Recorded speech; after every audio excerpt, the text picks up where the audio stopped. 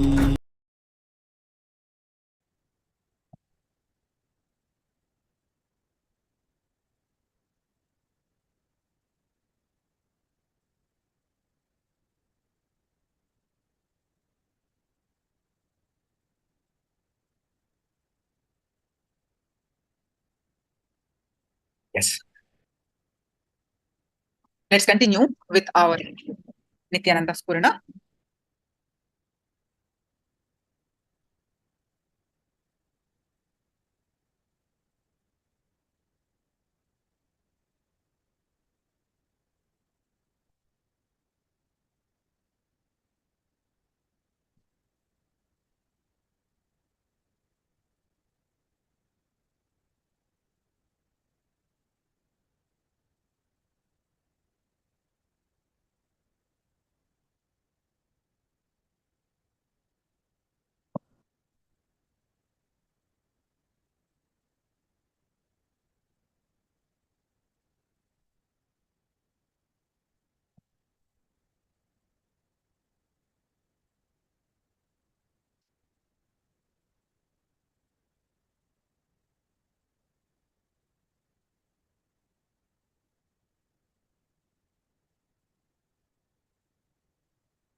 The fruit moved many times and dropped off from the mark. Okay, now. So now let's continue with our Jnana sessions of Nithyananda Spurana. Yes, three types of desires or three levels of desires. We handle desires at three levels. This is in continuation with the previous session. In the first level, we have too many desires that are always self-contradicting. Even if there are only two desires, they will contradict each other. The second level, see, first level is what? You have too many desires and they contradict each other. Second level, we are learning the three levels of desires. The second level, there is only one object. You fulfill that, but still feel emptiness. You have in the second level, what happened? You have only one object, one desire, but even after fulfilling, you will not feel fulfillment. You do not feel completely fulfilled. The third level, there is no object. There is just overflowing energy. Desire without any object is bliss. In kids, energy overflows as desires. Pure desire is desire without any object. It is overflowing energy for no reason. Pure desire is actually just an overflowing, that's all. It is a causeless overflowing. When you further purify this with awareness, you come to the stage of Satori. Satori is the first glimpses of Samadhi, enlightenment. That is, you are in a state of pure awareness. You reach this not by suppressing, but by being aware, by purifying it. So what is the root cause of desire? So how many of you understand or did not understand the 3 levels of desire? Can I have thumbs up if you have understood the 3 levels of desire? Can I have a thumbs up?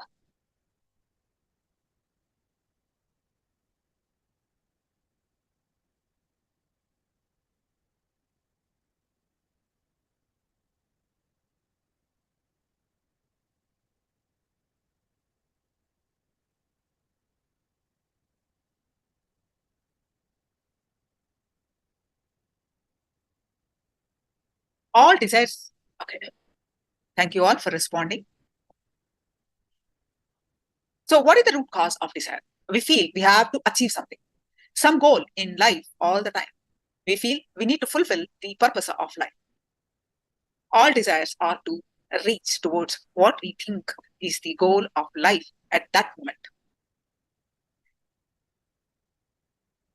That brings us to the important issue of renunciation.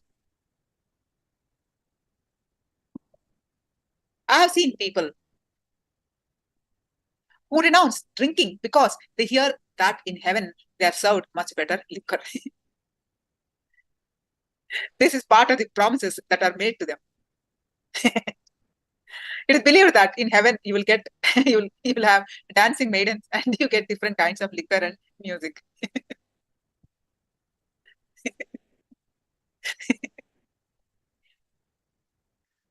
So these people are fantasizing about heaven and renouncing this world. Of course, in a way, it's a good that they don't do these things here. But I always tell them, renouncing purely for enlightenment is renunciation. Renouncing for some other desire is not renunciation. It's a bargain. It's a business. A small story. Do not renounce for the sake of reward. One man thought to himself, if I undertake austerities here and renounce everything here, I may get all the best things in heaven.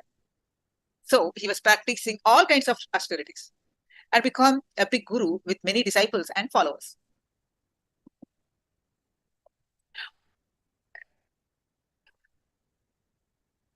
One day he died and reached heaven. One of his disciples, who was always with him, thought, how can I live without my guru? So he also died and reached heaven. While he searched for his guru in heaven, he was thinking, my guru led such an austere life that he must have got all the best rewards. He must be enjoying all the beautiful heavenly women and all the liquor that is out here. He must be really singing and dancing and enjoying this eternal pleasure. Suddenly, he saw the guru sitting next to a beautiful woman, probably a famous actress. He was sitting with her, drinking and enjoying. He approached his guru and said, Master, I'm so happy to see your austerity well rewarded. Oh, what a gift she is for you. At that point, the girl immediately intervened and said, stop. I'm not a gift for your guru. He is a punishment for me. So do not expect any heavenly pleasures while renouncing.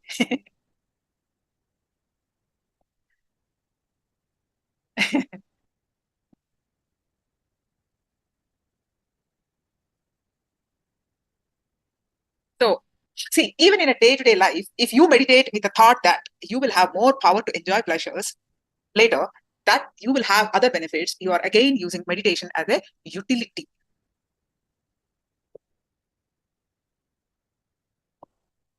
This is a $1 million question. The answer to this is, then, oh, sorry, what is the purpose of life? Everyone asks for this. The answer to this is the whole of existence, the whole universe is purposeless. Of course, it would be very shocking to hear this. From a very young age, we are taught and socially conditioned to believe that life has got some purpose. We are made to run towards some goal, towards some purpose all the time.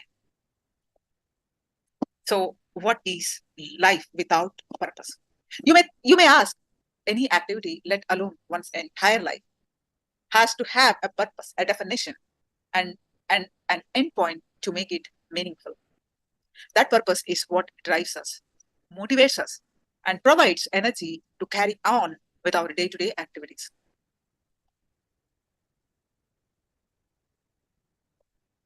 So to hear a statement such as life has no purpose might confuse you.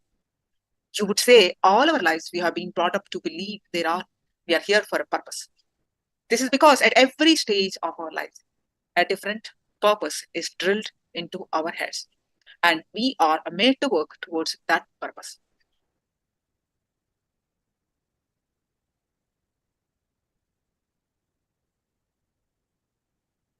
As children, we are expected to do well in school.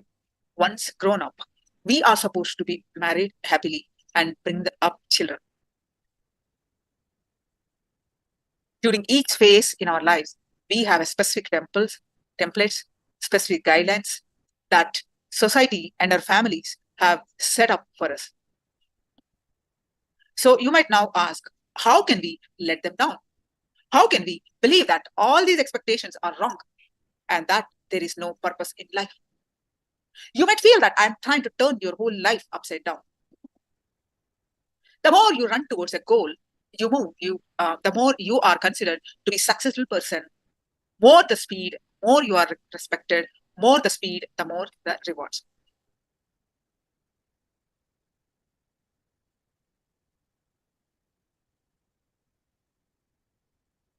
So from your birth, again and again, society teaches you that life has got some purpose, that life has some goal. Life without purpose seems meaningless to us. We cannot even comprehend such a possibility.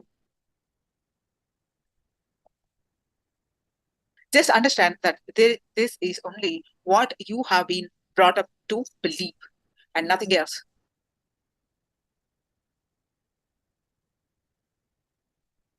The universe, our nature, has no purpose.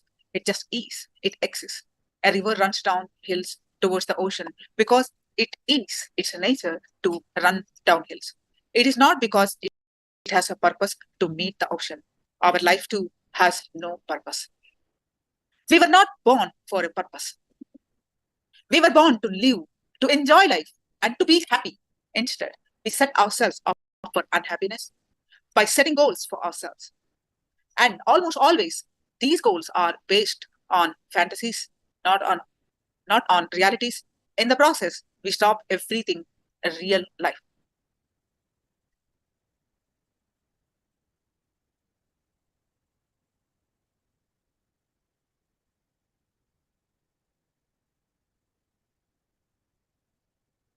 The more you run towards goals, the more you miss life itself. Because when you run, you miss the wonderful touch of the earth beneath your feet.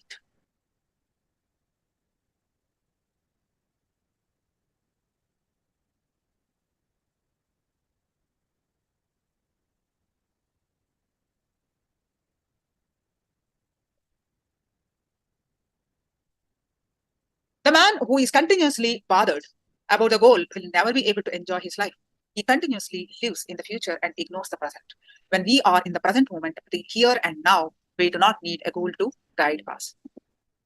Just awareness of the present moment will automatically lead us to do what needs to be done at that point in time.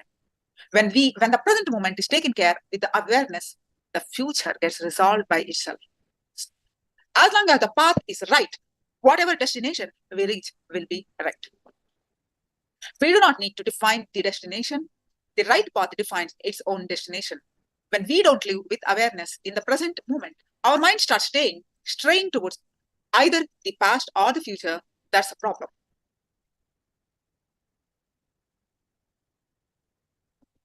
We constantly worry about the future. We constantly think of the past, relate to it our future, and define our expectations based on what we have missed in the past. or what we believe will provide us happiness in the future.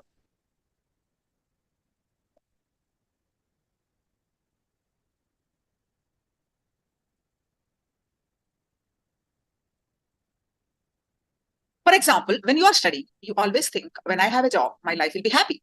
When you have your job, you think, after marriage, my life will be happy.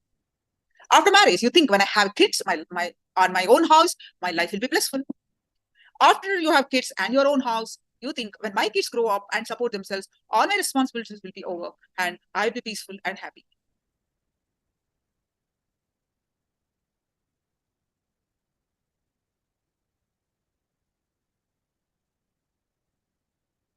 A small story. The emperor of a city came out from his palace for his morning walk. While he was walking, he met a beggar and asked the beggar, what do you want? The emperor of the city came out from his palace. Okay, this is already done. The beggar laughed at the emperor and said, you are asking me if you can fulfill my desire? The king was offended by the beggar and said, what is it? Just tell me, and I can fulfill your desire. The beggar told the emperor, think twice before you promise anything.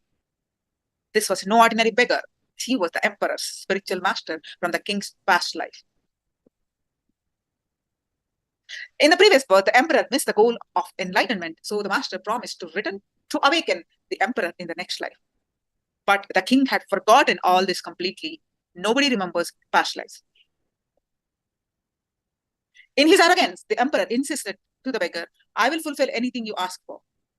So what is your desire that I cannot fulfill it? I am a rare, powerful emperor.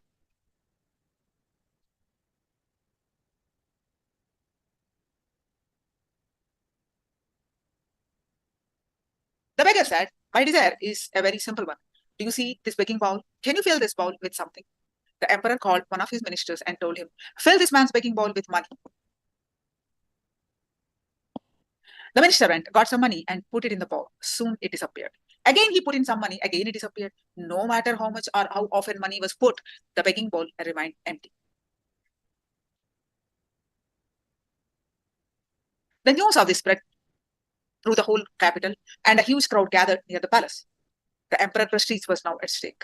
He told his ministers, even if the whole kingdom is lost, I am ready for it, but I cannot be defeated by this beggar. The diamonds, emeralds, pearls, and his treasures were being offered all into the begging bowl. As everything carried, the people stood and watched in utter silence. The king fell at the feet of the master, the beggar, and admitted his defeat. He said, you are right. I cannot manage this simple thing. Before you leave this place, tell me one thing. What is the begging bowl made of? As evening arrived, the people stood and watched in utter silence. The king fell at the feet of the beggar and admitted his defeat. He said, you are right. I cannot manage this simple thing. Before you leave this, please tell me one thing. What is the begging bowl made of?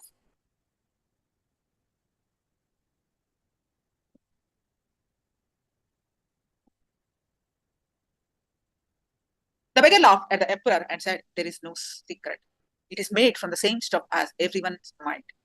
It is simply made up of human desire.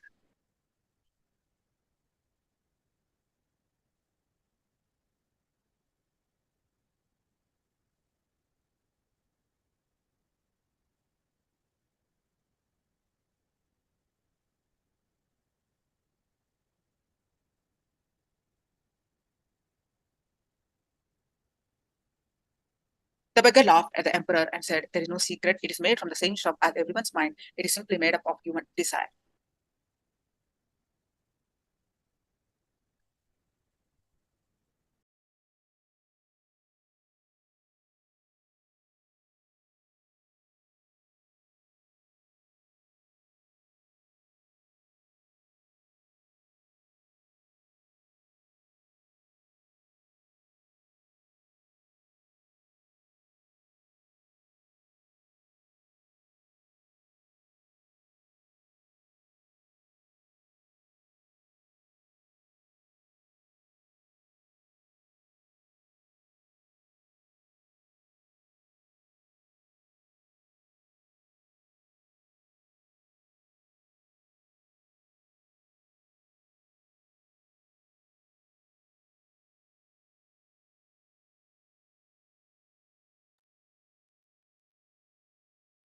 When you understand deeply that the mind is like a begging bowl that can never be filled, it can have a great healing effect.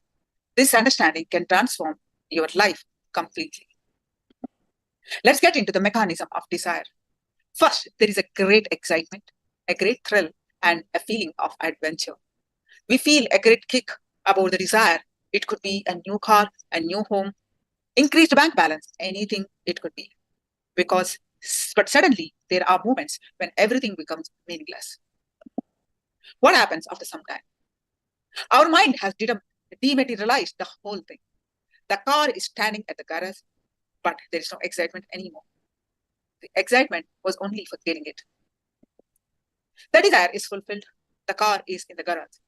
The money is in the bank account, but the excitement has disappeared. Again, the emptiness is there, ready to eat us up. Again, we have to create another desire to escape this abyss. This is how we move from one desire to another desire. This is how one remains a beggar. Our whole life moves it again and again. If we observe the subtleties of it, we will see that every desire only frustrates. One day we understand that desire will fail to satisfy us. Then comes to the turning point in our life.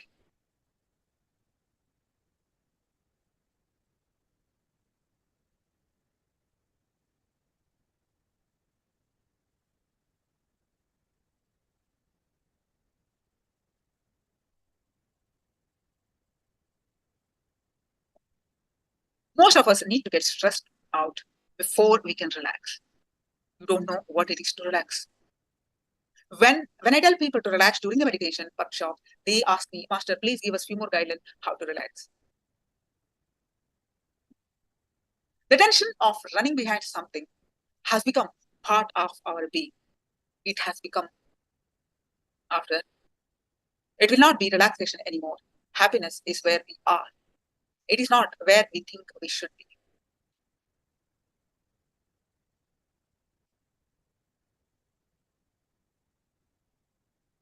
It has become part of our conditioning. After that, resting will not be rest anymore.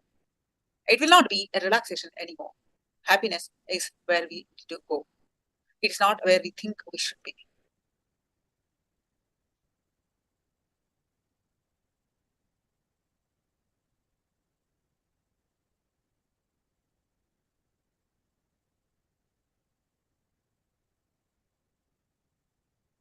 So it is good to have an idea about where we should be in terms of business strategies, but it is not a good idea to have our happiness invested in it. The two are clearly exclusive. Without what happens to your goal is a separate thread. What you are is a separate thread. If you are able to separate the two, relaxing will never be a problem. It is only because you have tied happiness and your goals together that you need to run behind the goals at the cost of your real happiness.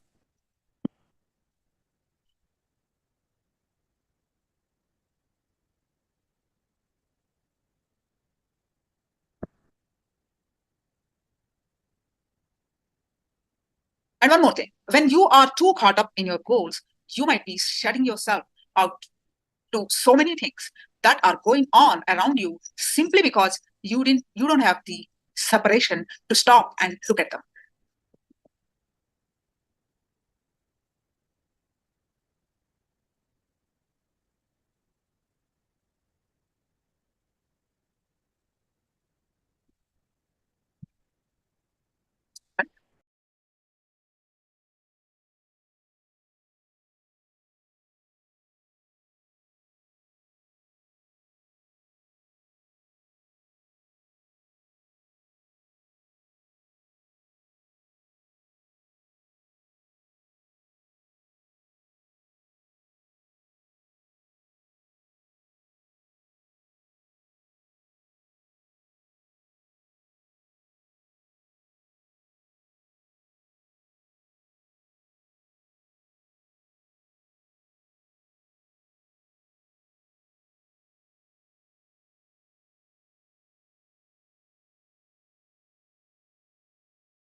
Another small story. A lifelong city man, tired of the rat race, decided that he was going to give up and move to the country.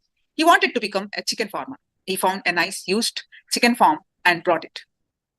It turned out that his next door neighbor was also a chicken farmer. The neighbor visited him one day and said, "Chicken farming isn't easy. I will help you to get started. I will give you 100 chicks to start with." The city man was thrilled. 2 weeks later, the neighbor stopped to see how things were going. The city man said, "No, not good. All 100 chickens died." The neighbor said, "Oh, I can't believe that. I have never had any trouble with my chickens. I will give you 100 more." Another 2 weeks went by and the neighbor stopped in again. The city man said, "You are not going to believe this, but the second 100 chickens died too." Astounded, the neighbor asked, "What went wrong? What did you do to them?" "Well," said the city man, "I am not sure whether I am planting them too deep or not far enough apart." Just imagine, the city man was actually planting the chicks. This is what happens when you are stuck with ideas and goals. You miss the many more beautiful ways in which things are done. Be very clear that life has meaning but no purpose. Enjoy the path and the goal is reached. Your very nature is bliss. Experiencing that every moment is the path and the goal. Now let's listen from Swamiji's satsang. This is the first satsang, first ever NSV, first hour what he spoke. We are going to listen now. First ever NSV, what Swamiji spoke. We are going to listen now. The introduction to the NSV. How beautifully Swamiji shared. You will all listen.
That is what is meant by this. Where the ASP ends, there the Nithyananda Spurana starts.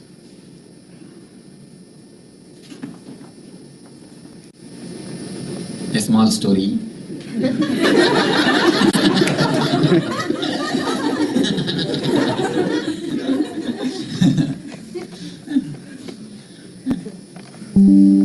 A man, lean, thin, black, tired, enters into the cabin of the doctor. Doctor thoroughly diagnoses him and says, "Your health is pretty bad. You must stop smoking immediately." Then he asked, "Do you have the habit of drinking?" "Yes, doctor, every day I start my day only with some drinks." Then doctor said, "No, from today, not even from today, from this moment, you should drop all your habits. It's a mandatory. You cannot have any more these habits." Finally, doctor said, "Well, now it is $30 fees for my advice. You can go." The man replied, "Well, doctor, but who is taking it? Who is going to take your advice?"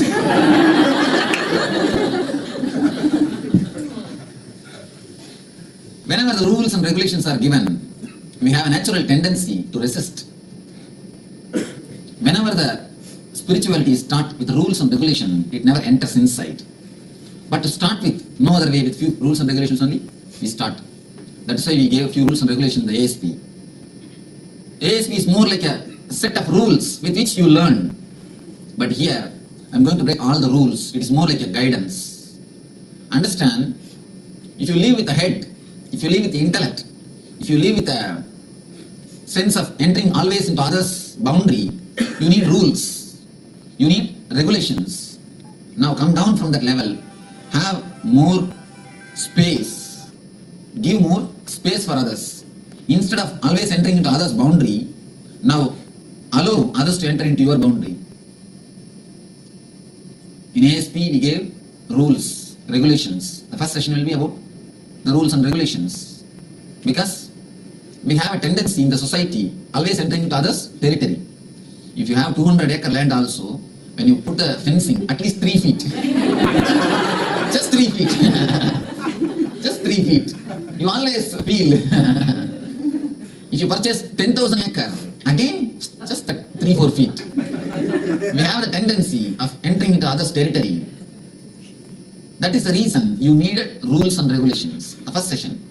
But here, now you became naturally more mature, you have grown up. So you don't need rules and regulations. That is why the first session starts with dancing or ecstasy. You don't need any rules or regulation. You know the basic things or the guidelines. That's the reason I don't want to give any rule or regulation. I'll just give you a few guidances to have maximum out of these 2 days. What the course is going to be, to tell you honestly, I do not know. I tell you honestly, I do not know. Somebody asked me, even yesterday night, Swamiji, what is this going to be? I said, I know only one thing, it is going to be grand. It is going to be ecstatic. When I came in the car, Achi was asking me, Swamiji, now at least you know that what you are going to speak. I said, I know only one thing, what is going to happen, I know. I do not know what I am going to speak. It is more and more going to be exploring your inner layers. See, in the ASP you studied about the 7 chakras. It is going to be the work on the 7 layers of your body. It's like you have 7 sweaters, one on, because you have so many layers. You are not able to directly relate with the reality, that's one thing. Because you have not used those layers totally, the life is not tasted, enjoyed as it is, totally.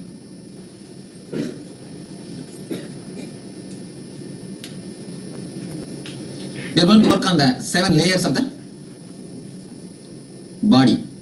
There are going to be the techniques, methods to work on the 7 layers of the body.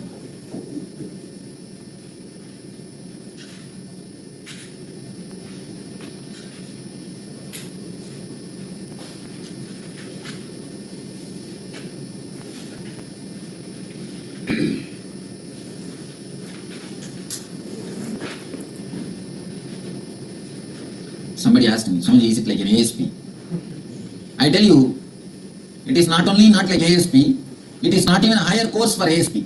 The ASP is totally different. This is going to be totally different. It is not the higher course. It is going to be totally different. So don't have any prejudice, any idea how this is to be, how this is going to be. Because whenever you come to know something earlier, you make totally a mental plan. What you are going to do, what you are going to do, what you are going to do. And then you exactly go out, go in and come out. But here, I'm not going to give you any mental plan. Just continuously be alive and active. Respond to the situation. Spontaneously respond to every moment. Continuously be alive and respond to the moments.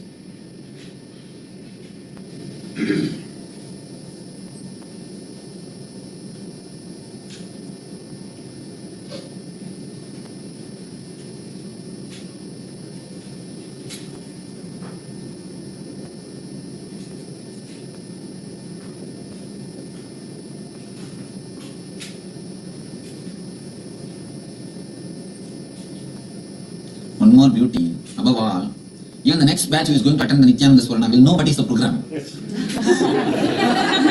See, you know what is the program, then the whole beauty is lost. It is always, whenever you know, the whole beauty is lost. Whenever you do not know, then the whole juice, the real juice is when the whole thing is new. And next time when you all go and spread, naturally they will come with some idea what it is going to be, how it is going to be. People ask me, Swamiji, if you advertise properly, how the program is going to be, we will get more number. I said no. I said because no. I said no, because I myself don't know what is going to be.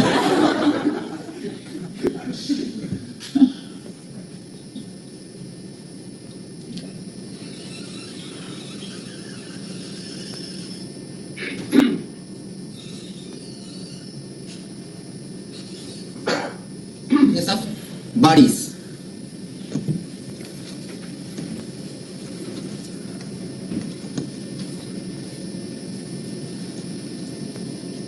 So there are 7 major parts or the elements in the body layers. You need to understand 3 things. First thing, because of these body layers, you are not relating with the reality as it is. Because always all the mystics they say, world is God. God is everything. Whatever you see is God. Everything is God. But we don't feel whatever we see as God. We only feel it as a evil. We always feel everybody is trying to exploit us. Everybody is trying to enter into our territory. Everybody is trying to disturb us. So, what the mystic says is one thing. What you feel is totally different thing. Why we feel in this way? Because we are not able to relate with the reality as it is. First thing you need to understand. Next thing, because you are not used to these layers, they become just cancer. Whenever something is not used in your system, if something is separate,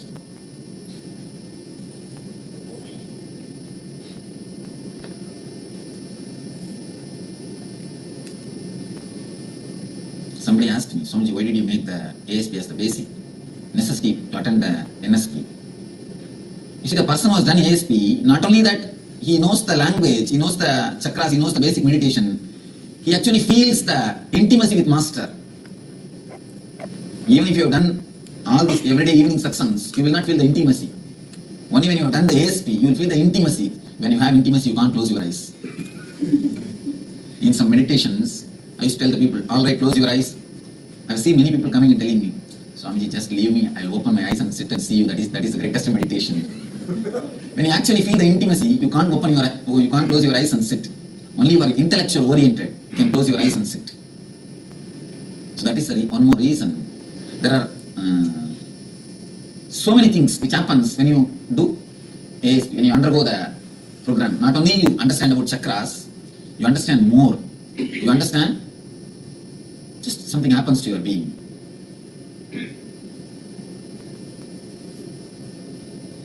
When you don't use the energy layers, it becomes just a cancer. Whenever something is not becoming part of your being, part of your body, it becomes a separate growth. So these layers, if it does not become your part, it naturally becomes a cancer. That's the second thing. Third thing, unless otherwise you express, you start living these layers, you will never have the satisfaction that you lived. Because major portion of your life, if it is unlived, how will you have the satisfaction that you have lived? Not only for the spiritual growth, even for the ordinary outer world things. Ordinary outwardly things. So that is the reason we are going to explore what are these 7 chakras. We will penetrate and express the energies of the 7 chakras. This is what is going to happen in these 2 days. There are different techniques, methods to bring each and every body to your consciousness. Then when it is brought to the consciousness, it will be explored, it will be expressed. One more thing, you will be working with so many techniques related to imagination. You will be asked to visualize some things. We have a very deep disrespect for visualization. We always think, oh, by imagination what can I achieve? By visualization what can I achieve? Understand, your whole life is nothing but visualization. Your whole life is nothing but imagination. You are sitting here itself is nothing but imagination. Don't think you are really sitting here. You think you are sitting here. You may feel. But of course, you will understand the truth of my statement before tomorrow evening. Before tomorrow evening, you will understand the statement. You will understand the truth of my statement. You will understand the truth of my statements before you leave tomorrow evening. The whole life is nothing but the imagination. It's like one thorn is removed by the another thorn. One thorn enters your leg. You take another thorn and remove it. The help of by this thorn. Same way, you have so many imaginations which has entered in you without your knowledge, without your consciousness. So now, the conscious imaginations are going to enter in you to do the process, to do the work. So, whenever meditation instructions are given, just put your total energy, whole energy. A request. People who have not done ASP, please sit in the last row. You can do, you will be able to do. All my love and blessings. Put your best, but don't interfere the crowd who have done ASP. Because naturally, they will have more understanding. They will have more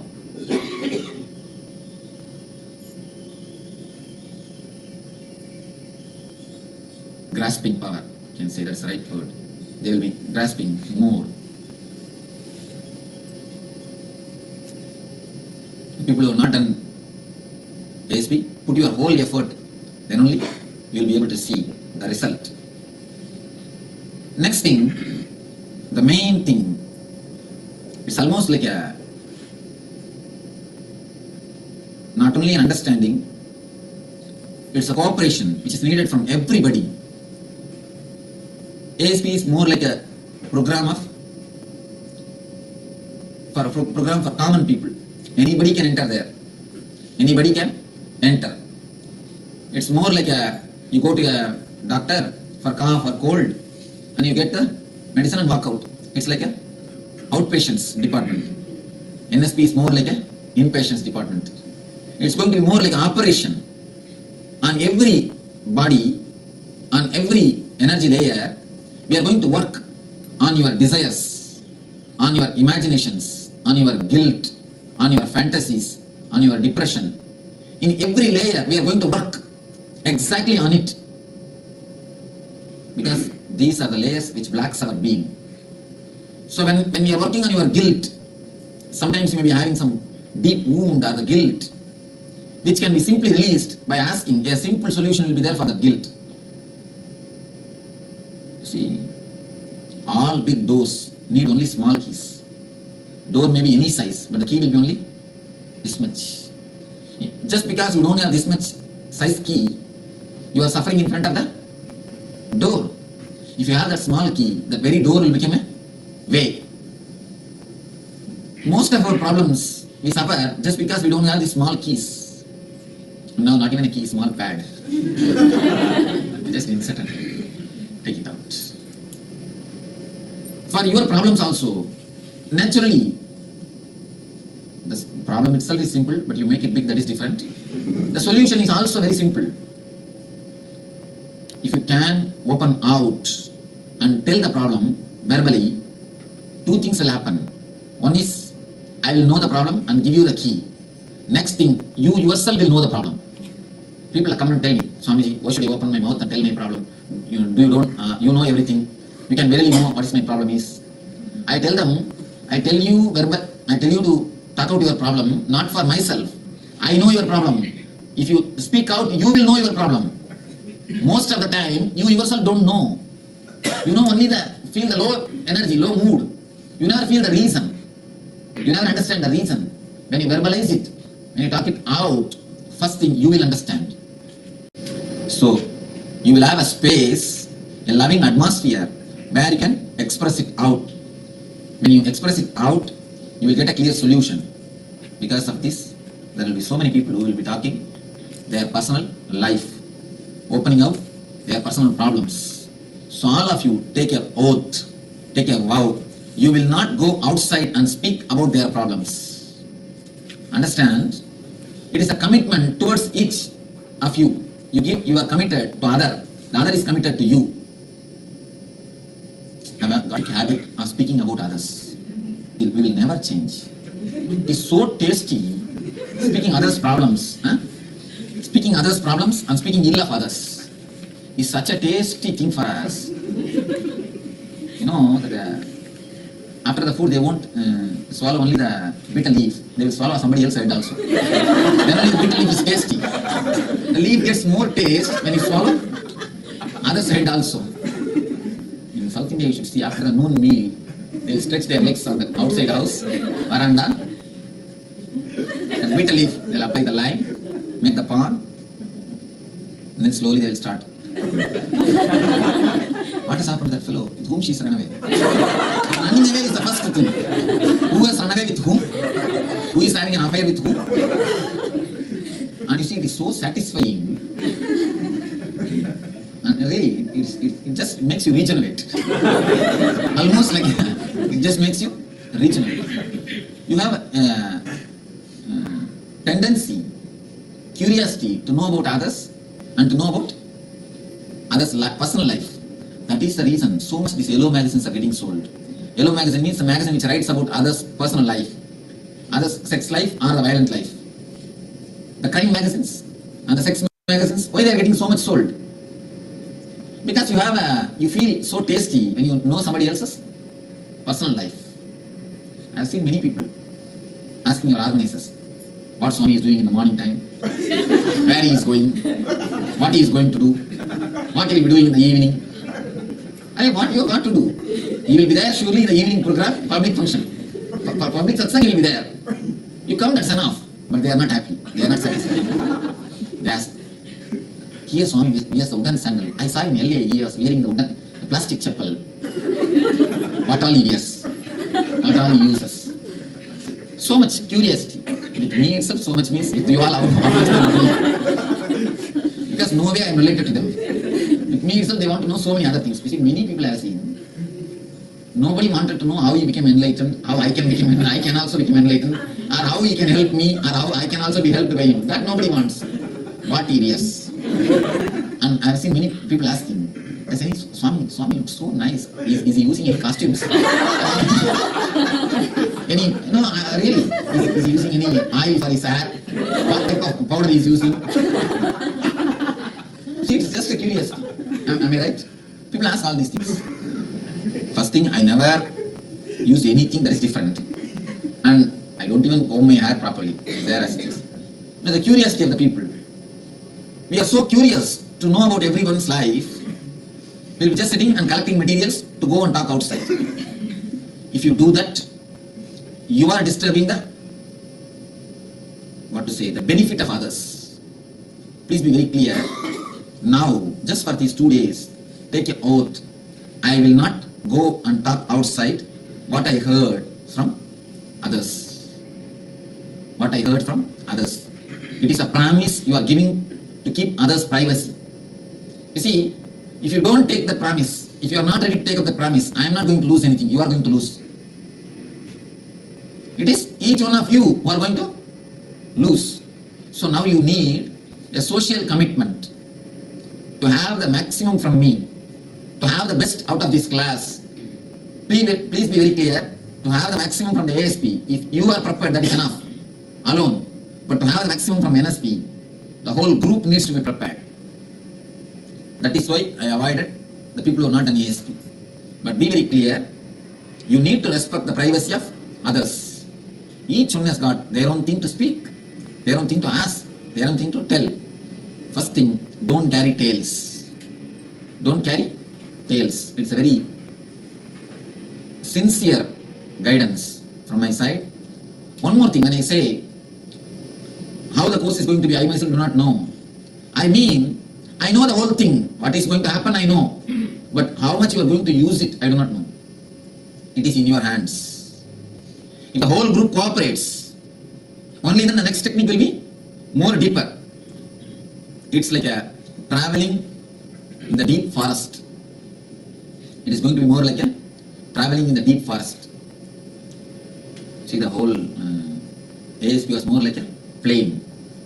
The NSP is more going to be like a traveling in the deep forest. Of course, your eyes will be tied. You will be blindfolded. What is the best way to travel in the forest if your eyes are blindfolded? Hold the hands of Master. Then you will see, you will be able to use totally, you will be able to have the maximum benefit. So just put your whole effort, understand, here we are on the journey, that's what they call the mystery work. It is going to be more like a mystery work. And every meditation, everyone is going to have a touch. You understand? In every meditation, I am going to come around everybody, come near everybody. Don't think it's not like a mass sermon, ASP. ASP, any 1,000 can attend. Any number of thousands can attend.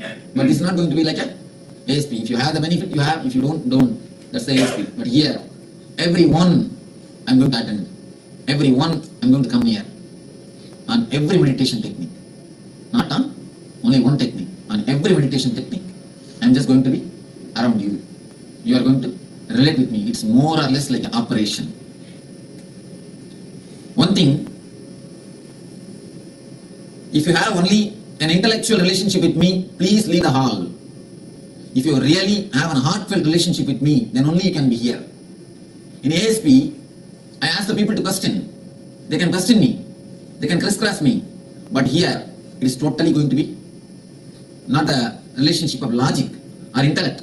It is more going to be like a feeling of love. You are just going to travel in the path holding my hands. It needs love and the tremendous trust. It needs a tremendous trust and love. Not simple intellectual relationship.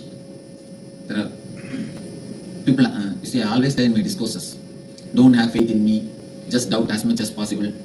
Carry on your doubt, then the doubt will guide you.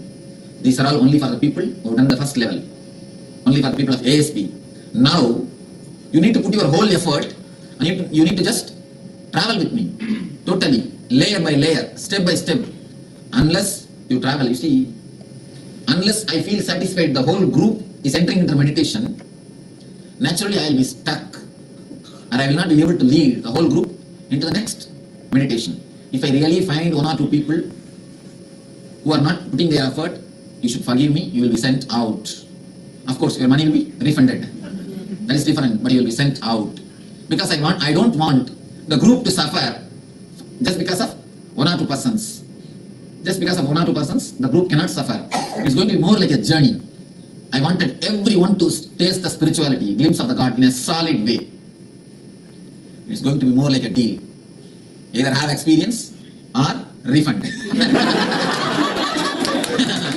going to be more like American deal. Yes, money back guarantee. You see, I'll be spending my whole life and energy telling them, hey, close your eyes and meditate. And those idiots, after 10 hours of meditation, they'll be just sitting and watching the others. 10 hours of discourse, they'll be just sitting and watching the others. Now I don't want to deal anymore with fools. I wanted at least few group who are courageous to have the taste of reality. You see, to have the taste of spirituality, you need courage. I tell you. To enjoy the bliss, you need courage, actually. Because the bliss does so much for you, you are just taken. You are just flowing. To flow, you need courage. Actually. To stand in the ground, you don't need courage. But to jump in the water and to flow with the water, you need courage. It's going to be more like a jumping inside and flowing. Just floating. So I want only the people who are really courageous, who can put their effort into the meditation. Not, oh, I had a good weekend, let me go and spend with Swami. So be very clear.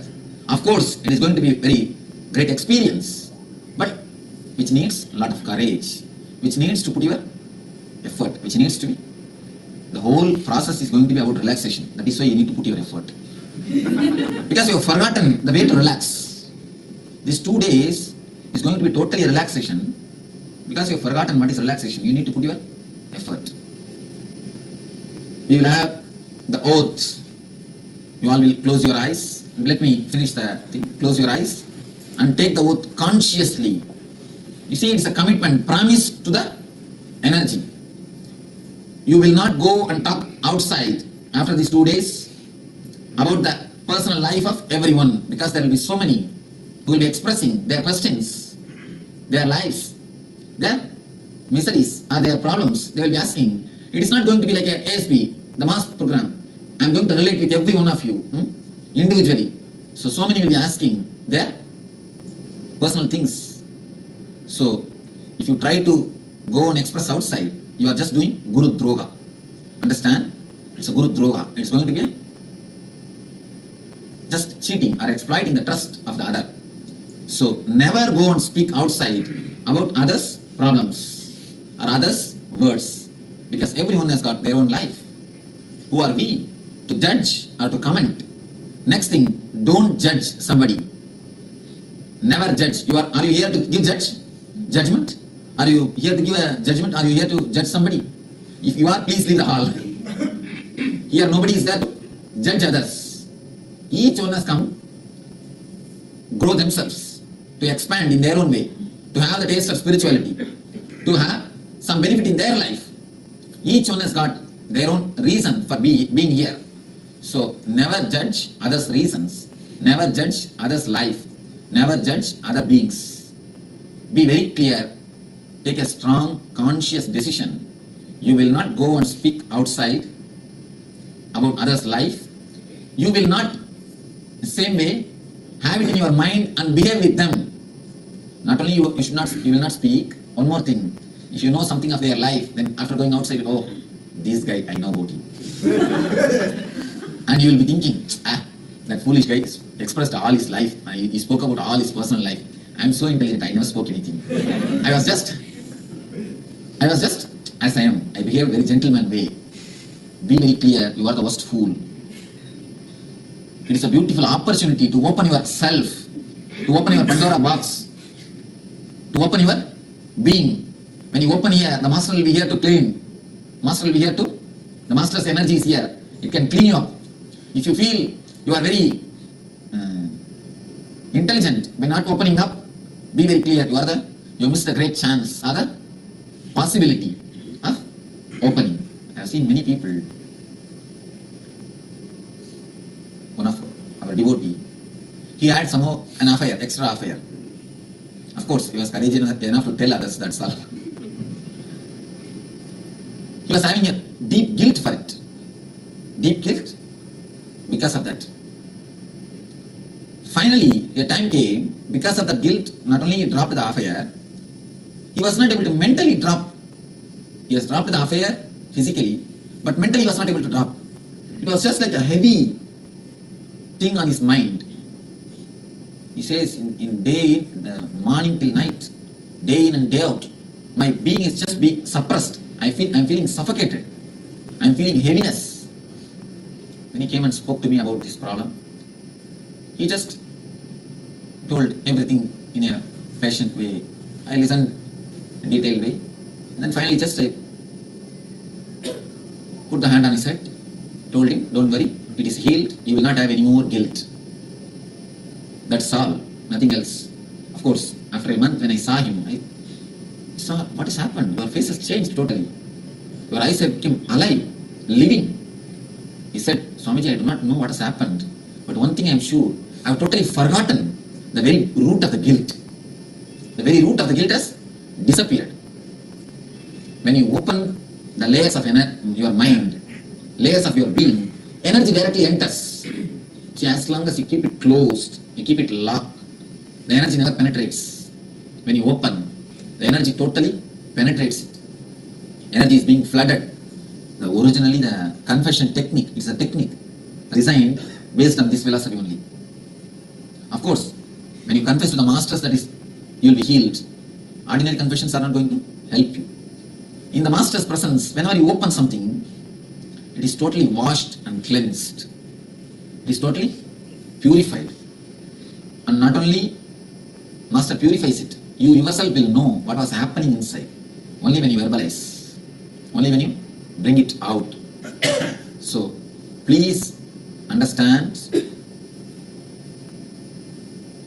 Not only you will not speak outside ill or the things which are expressed here.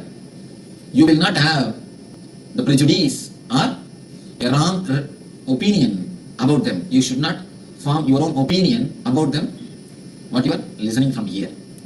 So never judge others. Stop the idea of judging others. You are not common civilians. Understand, you are seekers. I don't want civilians here. I don't want anybody who is living in the society here. I want only seekers who are ready to commit and give preference to the spiritual growth. I want here only the people who are ready to taste meditation, who are ready to taste the spiritual life. That is why I made a lot of rules, a lot of filtering before entering here itself. This is not an open invitation. ASP is an open invitation. You can say, then why did you invite me? Here it is not open invitation. It's only for the chosen few. So now I tell you, you are going to travel a journey which is really going to be beautiful, which is going to be full of flowers. I don't want any thorns. If you are a thorn, you will be disturbing others. So just become a flower or escape from here. So I tell you, put your whole effort. Don't have anything, any trace or hangover of the society. In outside world, you may be a person with a sharp tongue, talking about others. That may be your hobby. But here, at least these 2 days, never do that. And one more thing, outside, whatever way you may have been relating with each other, you may be friends, or you may be enemies, you may be husband, wife, you may be son and father, you might have had any relationship. Now, in this hall, please keep all your relationship outside. Here, just be individuals. All your relationships, just drop outside. In the path of spirituality, you cannot travel together. It is a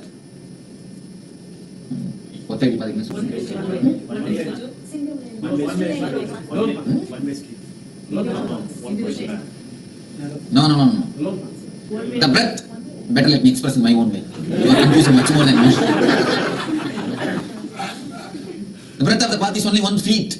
Only one man can travel. It is always individuals who traveled and experienced. Even in the case of Ramakrishna and Sharada Devi, they both have become enlightened, but only individually, not together. So, the spiritual path is only for individuals. Now for these 2 days, be totally an individual, physically and mentally. Now for these 2 days, you are individual.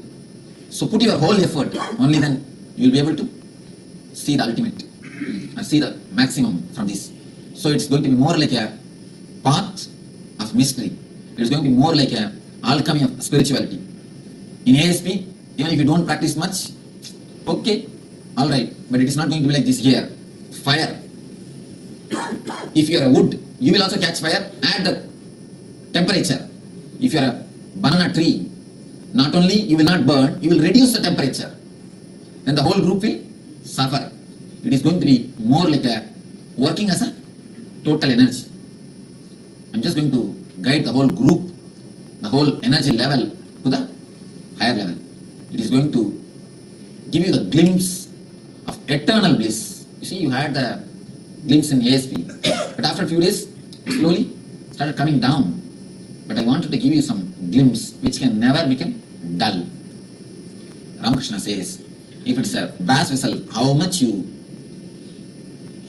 wash it, only one day it will be bright, next day it's out.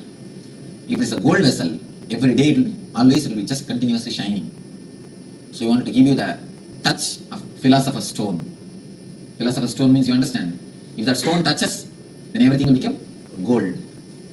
So it is going to be more like a intense meditation or the intense energy sessions. So put your whole effort, no reservations. If any of you are here out of curiosity, oh, what the Swami teaches, let me go and see. Please leave the hall. This is not the place.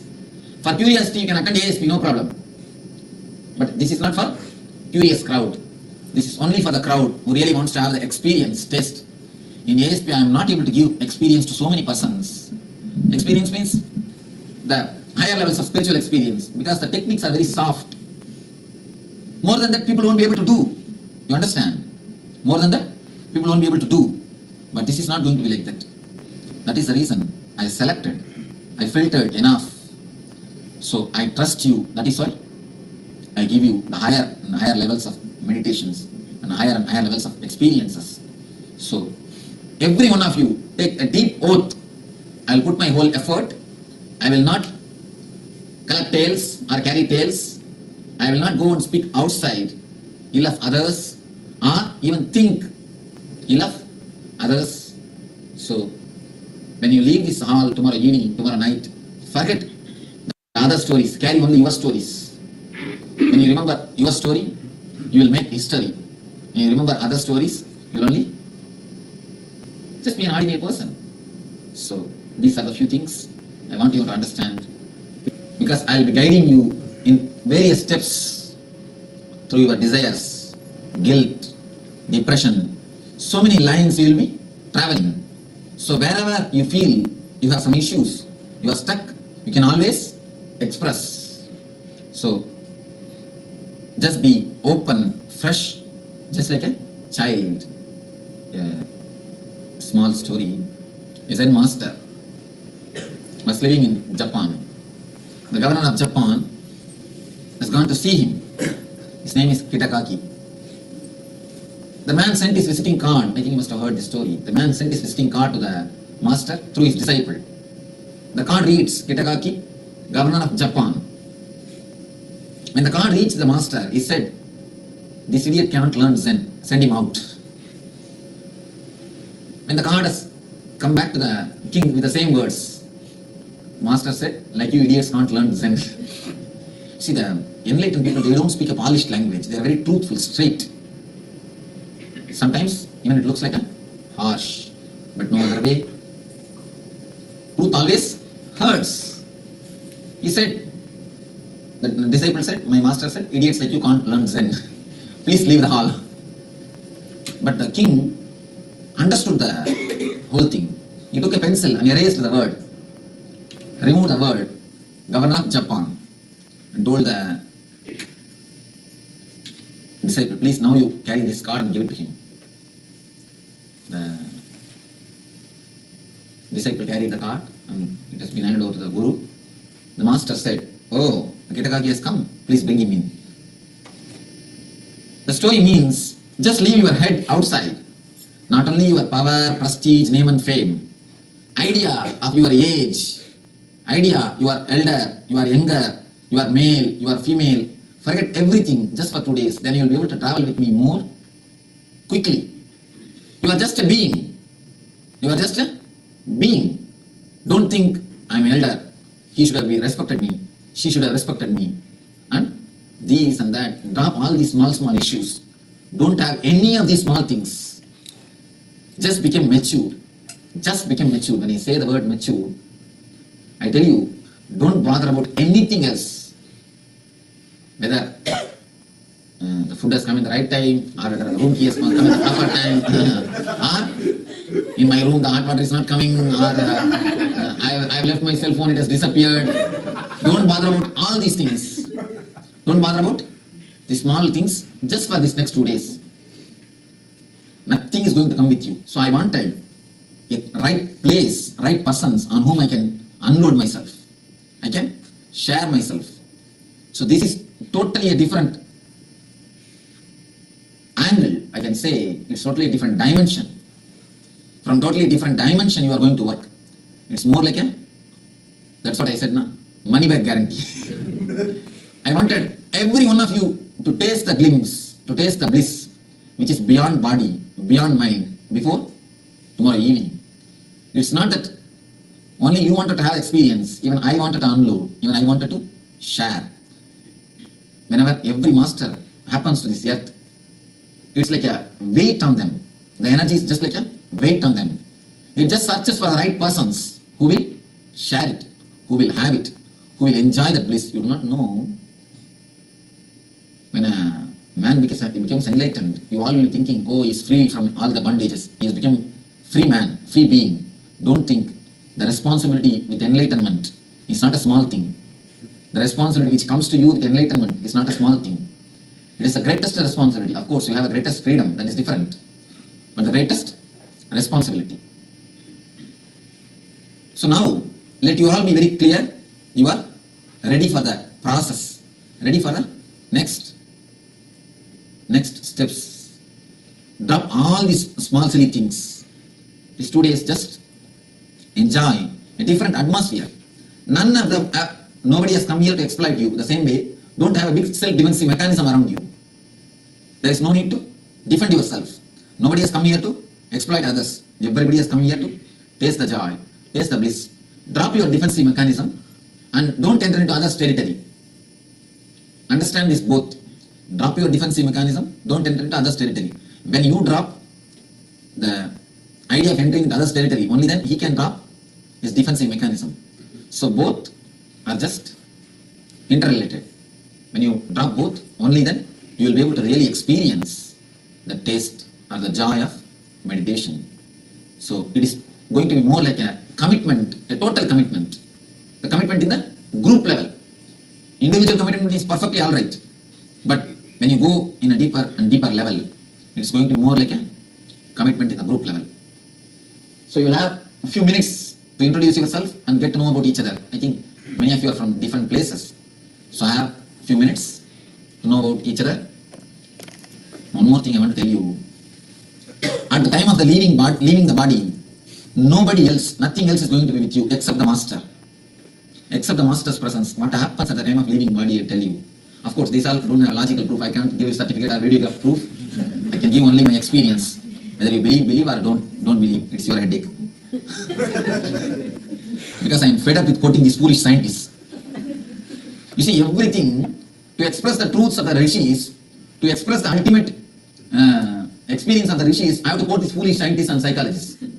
You see, it is supposed to be otherwise. Vyasa, Vasishta, Vishwamitra will be authorities, and these fellows should take them as a quotation. But your mind has become such, when these people, the psychologists and the doctors, when they want to prove their ideology, they have to quote Vishwamitra, Vasishta, Vyasa. Because our mind is so westernized, so much filled with this logic, we have to quote these people to prove Vyasa and Shankara. So I am not going to give you any proofs for these 2 days. Whether you believe, it is up to you, or you don't. If you don't, that is also up to you. I tell you, from my own experience, when you leave the body, you see, if you just scratch your body ½ inch, how much it's painful. Understand, when you leave the body, 6 inch is going to, they are going to open. 6 feet, not even 6 inch. The whole 6 feet you are going to just torn. It is going to be more, it will be more like 1,000 scorpions biting at one time. Every moment, every inch will be painful. Every inch will be just excruciating. At those times, except the presence of the master, nothing else will stand with you. I have seen the people dying. Of course, I myself have died. That's why I am sitting here. I myself had the death experience. That's why I am sitting here. At those moments, whatever you lived, all your life, you see, the whole life will come in a short form, like a fast forward. At the time of leaving body, you will leave the 7 layers. Actually, from the physical body, you will go to the mental body, from mental to etheric. The 7 layers of body you will be leaving. It takes at least some, I can say, for a normal average being, it takes some 7 to 8 hours. It takes. The whole time will be excruciating pain. When you leave the one body to other body, the whole life you lived, you will see in fast forward. The whole thing will come in a slide form. Whatever you have done, the major incidents will come in a slide form. From that only you choose the next life. How you lived in this life, what ideology you lived. You see the whole thing in a what to say, in a slide. Just these slides you will see. From that slide only, you will choose the next life. You will choose how to travel your journey next. How your journey is going to be afterwards. From that thing only you will be choosing the course of your life. One thing mainly you need to understand, at that moment, except the moments with master, all the other moments will become black and white. Now, the moments, the time which you spend with master looks like a black and white. And all other life looks like a 4 color. That is why Many people told me, Swamiji, on Valentine's Day you kept. Just on exactly Valentine's Day you kept. Why not this weekend or that weekend? I told them, if the Valentine's Day looks more colorful, let them go there. If they feel living with me is more colorful, let them come here. I wanted purposely to have a conscious choice. If the Valentine's Day is more colorful, let them have that. Living with me is going to be more colorful, let them come to be around me. Let them choose, let them have decision. You see, at those moments, now, when you live, the moments of life are four color. The moments which master looks like a black and white, dull. At that moment, it will be totally opposite. The matter will become black and white, energy will become four color. Energy will become four color, matter will become black and white. Because once you leave the physical body, all your whatever attachments, wealth you have, everything becomes useless. It's just useless. You can't sign your will anymore. You can't sign in your check anymore. You can't even know what is your bank balance. You can't even just have a glimpse of your car, which you had for so many years. So everything will be black and everything will become black and white. And the moments in which you spend with your master, with the energy, the conscious moments, the experience of bliss, those moments will become color. So when this happens, two things happen. One is you get the tremendous healing. Healing means the excruciating pain will disappear. You will feel, yes, you have lived some moments. You have some colorful moments. You have, if you have never lived with the master or if you have never had any spiritual experience, your whole life will be just black and white.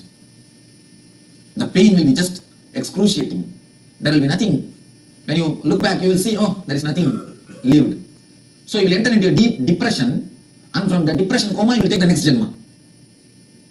That is what regularly happens. You enter into deep depression coma and take the next Janma. That is what is the regular happening. That is why the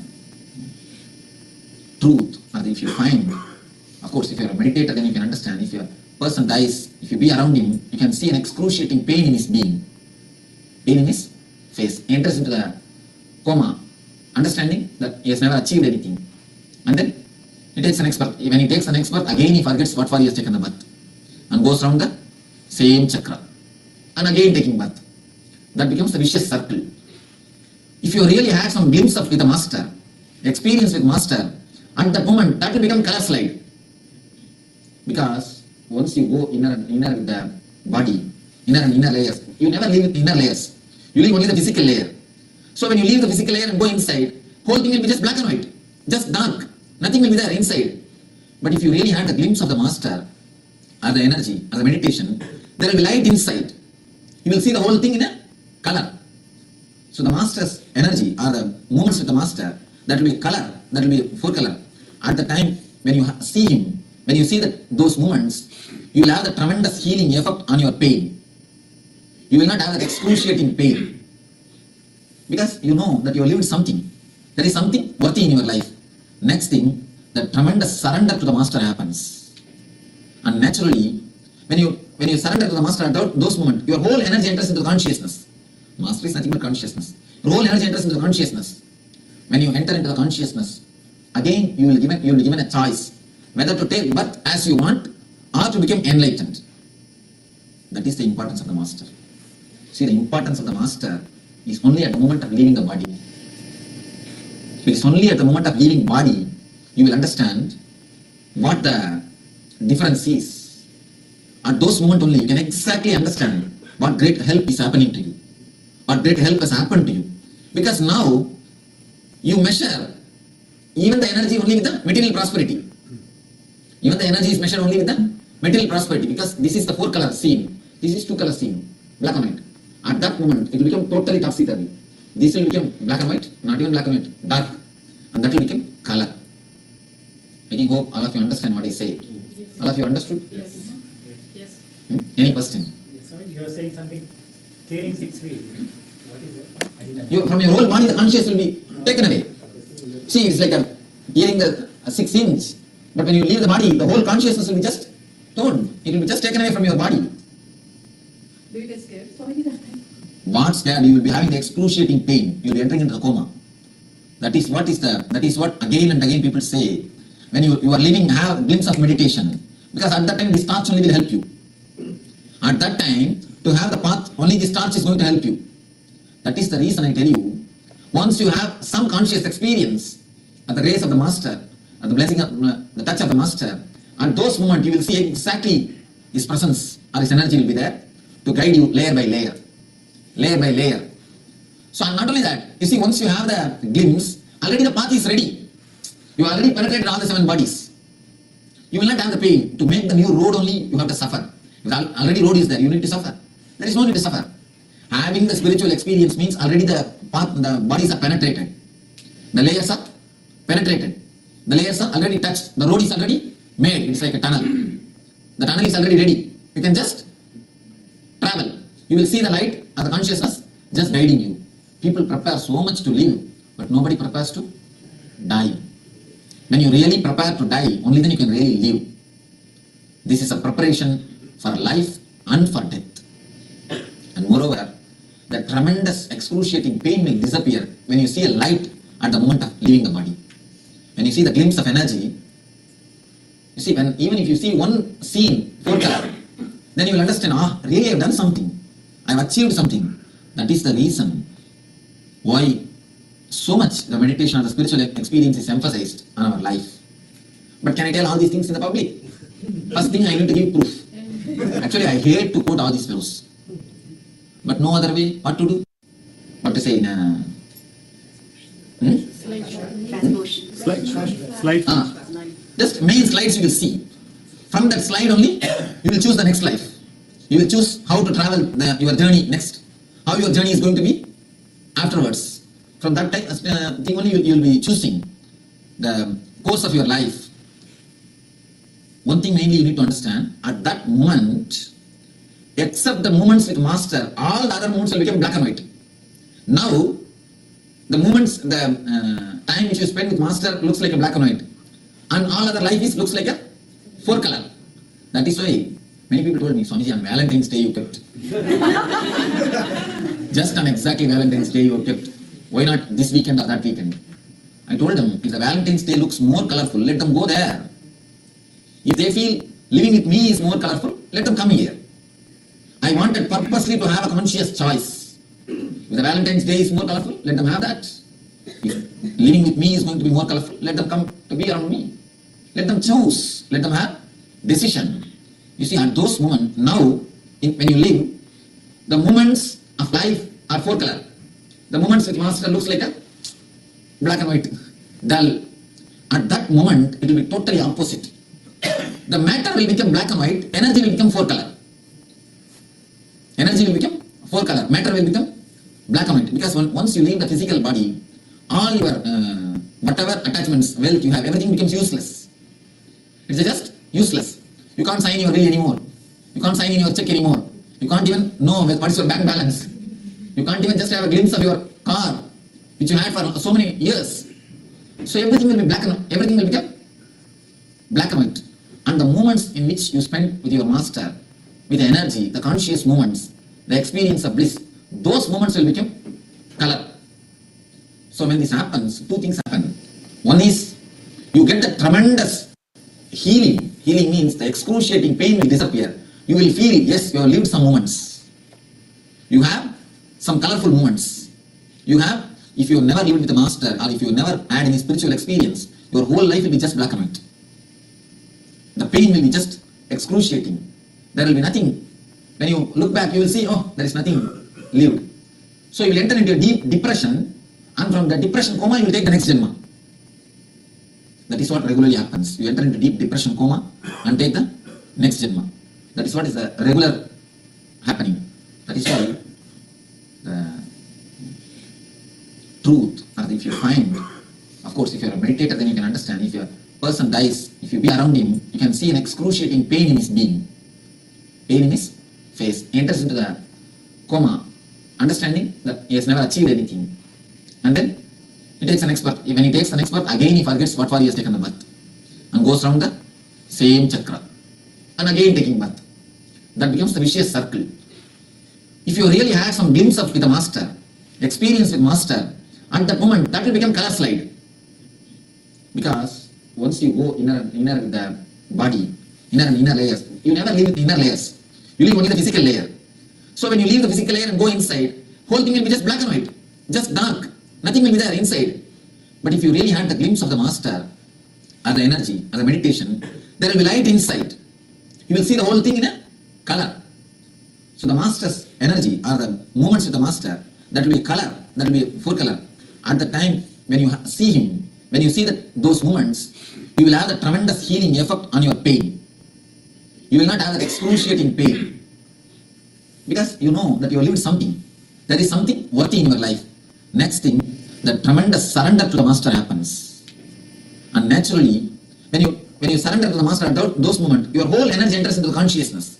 Master is nothing but consciousness. Your whole energy enters into consciousness. When you enter into the consciousness, again you will be given a choice whether to take birth as you want or to become enlightened. That is the importance of the master. See, the importance of the master is only at the moment of leaving the body.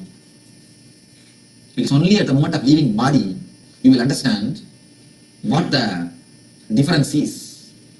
At those moments only you can exactly understand what great help is happening to you. What great help has happened to you. Because now you measure even the energy only with the material prosperity. Even the energy is measured only with the material prosperity, because this is the 4-color scene. This is 2-color scene, black and white. At that moment, it will become totally topsy-turvy. This will become black and white, not even black and white, dark. And that will become color. I think hope all of you understand what I say. Yes. All of you understood? Yes. Yes. Any question? Sorry, you are saying something, clearing 6 feet. What is that? I didn't From your whole body, the consciousness will be taken away. See, it's like clearing the 6 inch. But when you leave the body, the whole consciousness will be just torn. It will be just taken away from your body. Do you get scared? Sorry, nothing. What scared? You will be having the excruciating pain. You will be entering into a coma. That is what again and again people say when you are living, have a glimpse of meditation. Because at that time this torch only will help you. At that time, to have the path, only this torch is going to help you. That is the reason I tell you, once you have some conscious experience of the grace of the master, and the blessing of the touch of the master, at those moments you will see exactly his presence or his energy will be there to guide you layer by layer, layer by layer. So not only that, you see, once you have the glimpse, already the path is ready. You already penetrated all the 7 bodies. You will not have the pain. To make the new road only, you have to suffer. If already road is there, you need to suffer. There is no need to suffer. Having the spiritual experience means already the bodies are penetrated. The layers are penetrated. The layers are already touched. The road is already made. It's like a tunnel. The tunnel is already ready. You can just travel. You will see the light of the consciousness just guiding you. People prepare so much to live, but nobody prepares to die. When you really prepare to die, only then you can really live. This is a preparation for life and for death. And moreover, the tremendous excruciating pain will disappear when you see a light at the moment of leaving the body. When you see the glimpse of energy, you see, even if you see one scene, then you will understand, really I have done something. I have achieved something.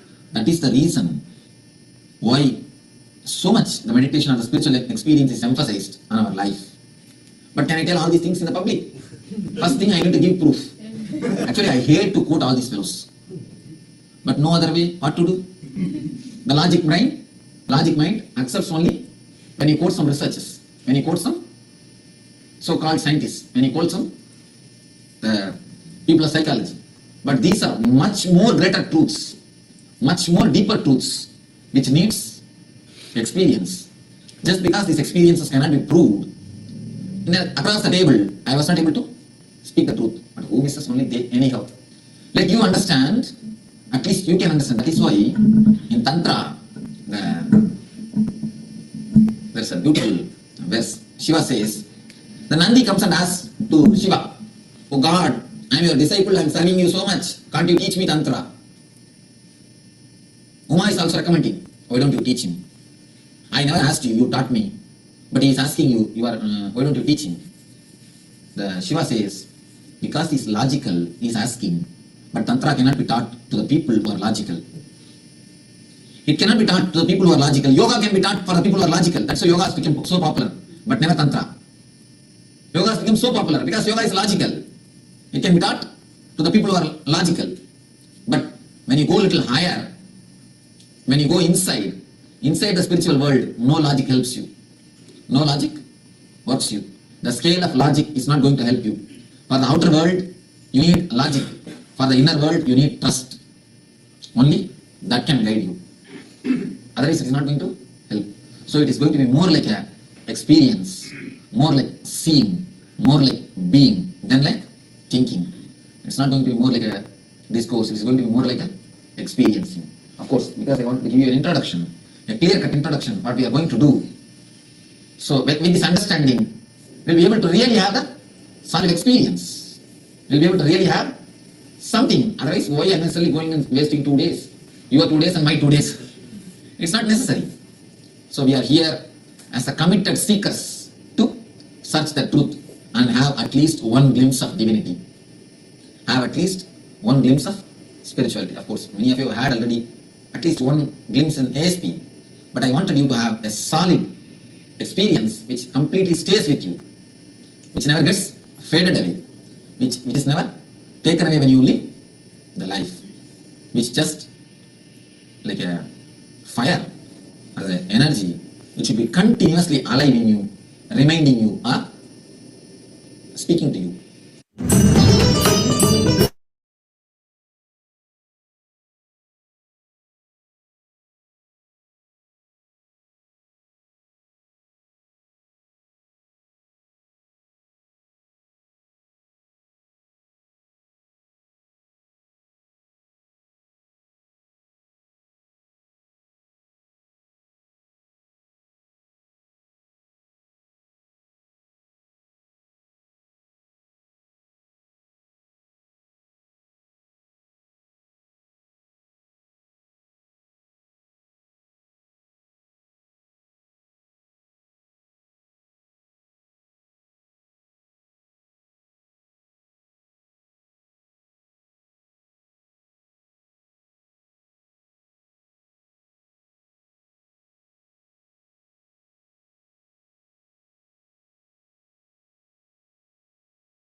Each and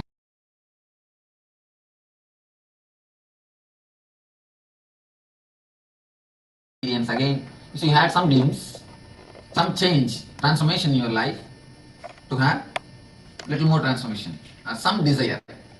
Desire, that is what makes you work. That is what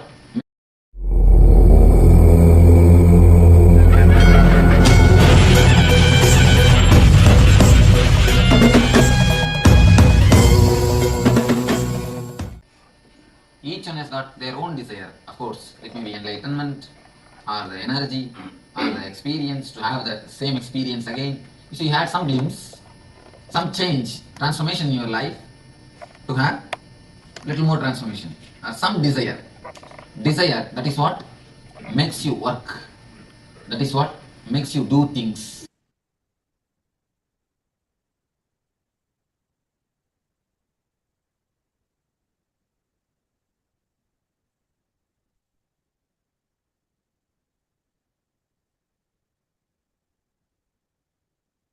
Nithyananda, everyone. Now let's do the power manifestation of consciousness over matter. One more round of consciousness over matter. So please go ahead and post your powerful cognitions from Living Enlightenment book. So we are going to have one more round of the power manifestation of consciousness over matter.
when you don't know the logic, you call it a coincidence. Nothing can happen without a cause on planet Earth. Wonderful cognition. Now gaze straight with your head, neck, back, straight line.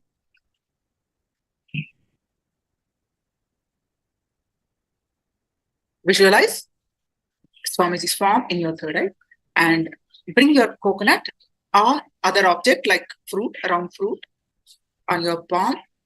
Make your palm straight. And yeah, if you do not have the Living Enlightenment book, you see the copy on the chat, you can save it for the next power manifestation. The power manifestation book should be handy all the time.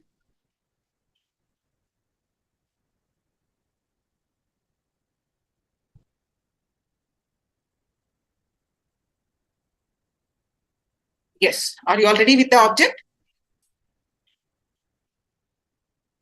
Are you all ready? Yes. Now, crease straight with your object in your palm.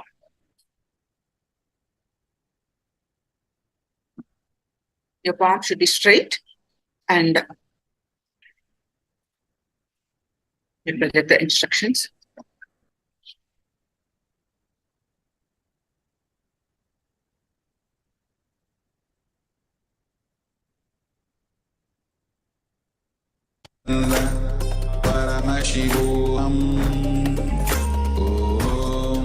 Focus on your heart region. Exclude everything else. Focus only on the heart.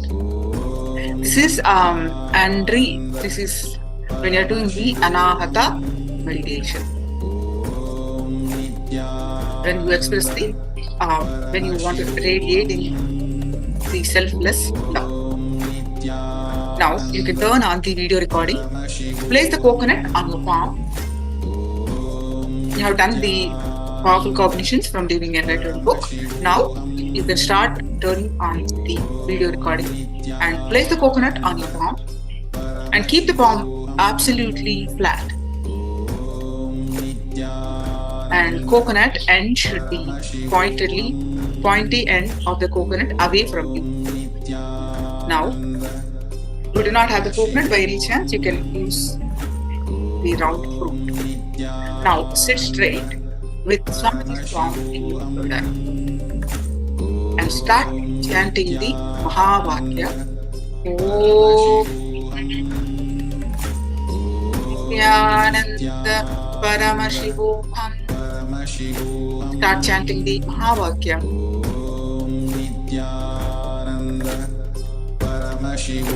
And experience the space of oneness. In that space of oneness, declare the object to move. Object to fall. Nithyananda Paramashivoham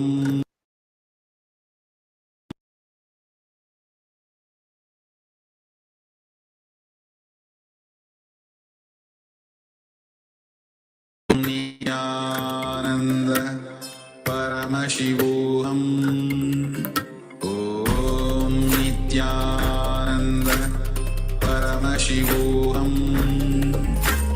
Om Nithyananda Paramashivoham Om Nithyananda Paramashivoham Om Nithyananda Paramashivoham Om Nithyananda Paramashivoham Om Nithyananda Paramashivoham Om Nithyananda Paramashivoham Om Nithyananda Paramashivoham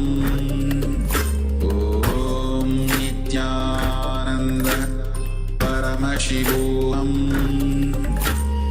Om Nithyananda Paramashivoham Om Nithyananda Paramashivoham Om Nithyananda Paramashivoham Om Nithyananda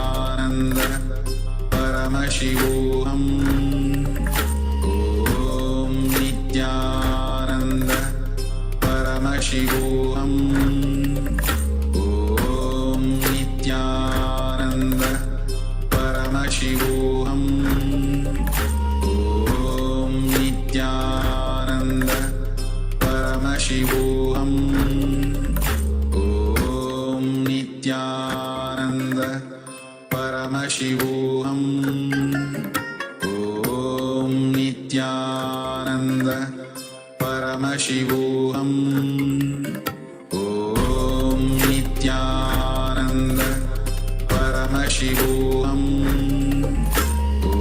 Om Nithyananda Paramashivoham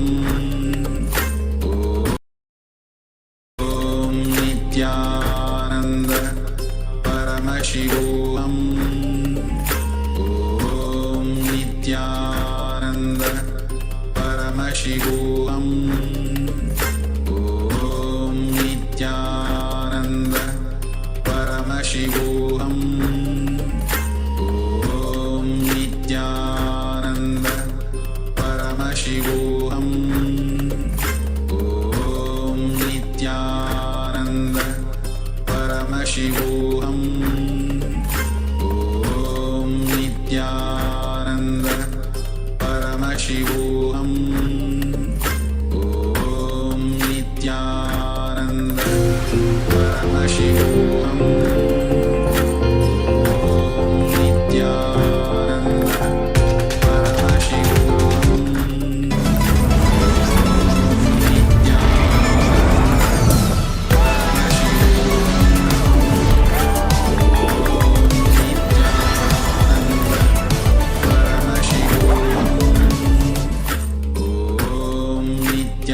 This is the thread that you need to catch in order to understand that bliss attracts fortune.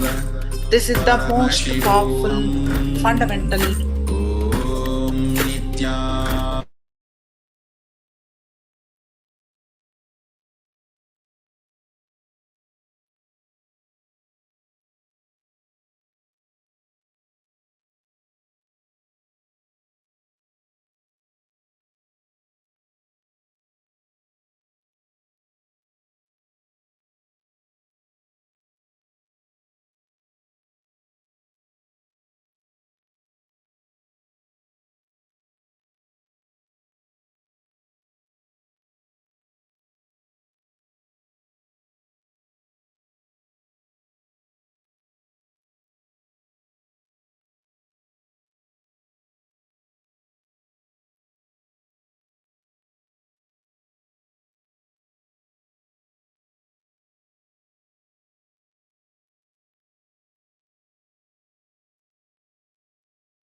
The more you run towards goal, the more you miss life itself. Because when you run, you miss the wonderful touch of the earth beneath your feet.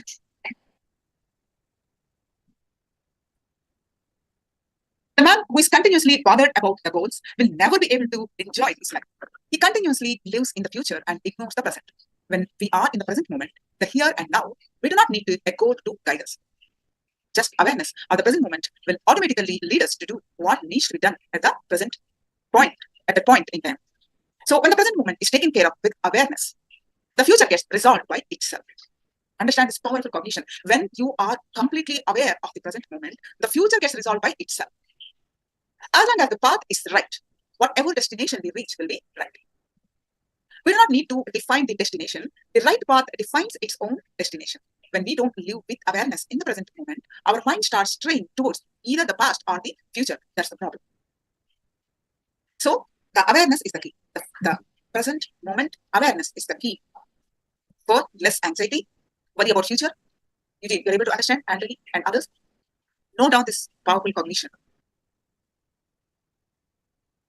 We constantly worry about the future. We constantly think of the past, relate it to our future, and define our expectations based on what we have missed in the past, or what we believe will provide us happiness in the future. For example, when you are studying, you always think, when I have a job, my life will be happy. When you have a job, you think, after marriage, my life will be happy.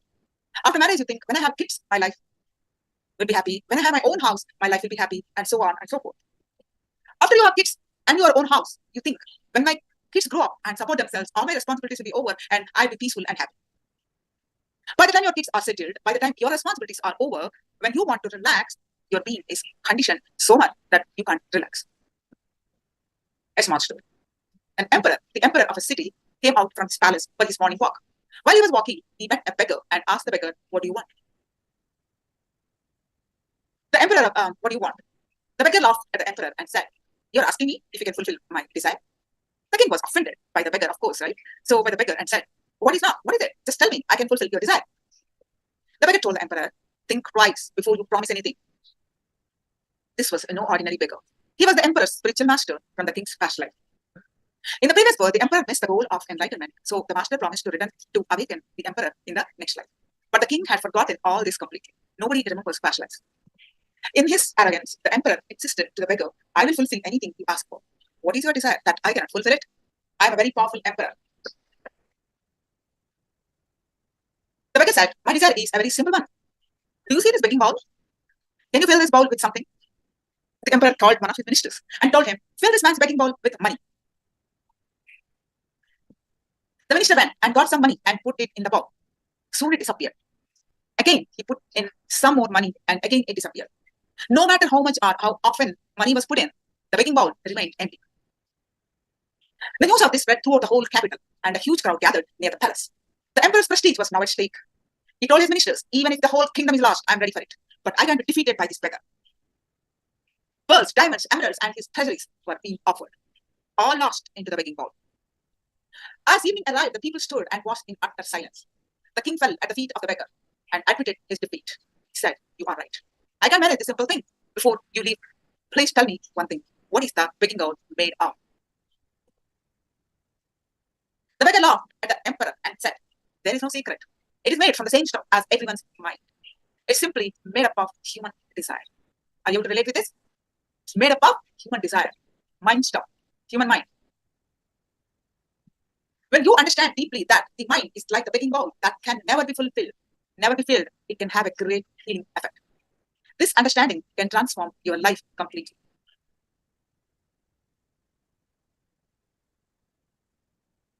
Let us get into the mechanism of desire. First, there is a great excitement, a great thrill, and a feeling of adventure. We feel a great kick about the desire. It could be a new car, a new house, increased bank balance, anything. But suddenly, there are moments when everything becomes meaningless. What happens after some time? Our mind has dematerialized the whole thing. The car is standing in the garage. But there is no excitement anymore. The excitement was only in getting it. The desire is fulfilled. The car is in the garage. The money is in the bank account. But the excitement has disappeared. Again, the emptiness is there, ready to eat us up. Again, we have to create another desire to escape this abyss. This is how we move from one desire to another desire. This is how one remains a beggar. Our whole life proves it again and again. If we observe the subtleties of it, we will see that every desire only frustrates. One day, we understand that desire will fail to satisfy us. Then comes the turning point in our life. Are you able to follow this? How many of you catching this? Can I have a thumbs up?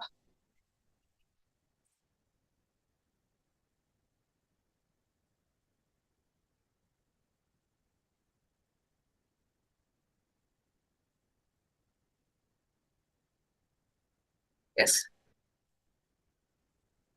Most of us need to get stressed out before we can relax. We don't know what it is to relax. When I tell people to relax during the meditation workshop, they ask me, Master, please give us a few guidelines how to relax.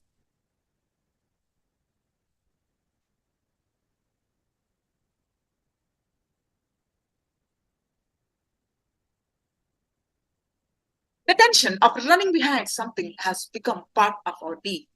It has become part of our condition. After that, resting will not be rest anymore. It will not be relaxation anymore. Happiness is where we are. It is not where we think we should be. It's good to have an idea about where we should be in terms of business strategies, but it is not a good idea to have our happiness invested in it. The two are clearly exclusive. What happens to your goals is a separate thread. What you are is a separate thread. If you are able to separate the two, relaxing will never be a problem. It is only because you have tied happiness and your goals together that you need to run behind the goals at the cost of your real happiness.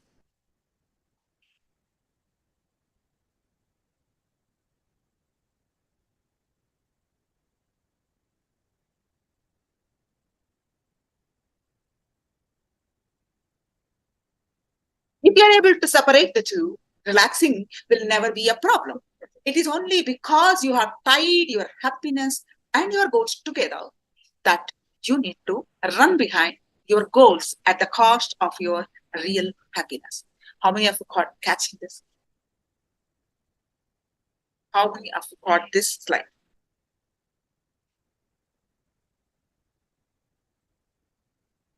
How many of you catching this?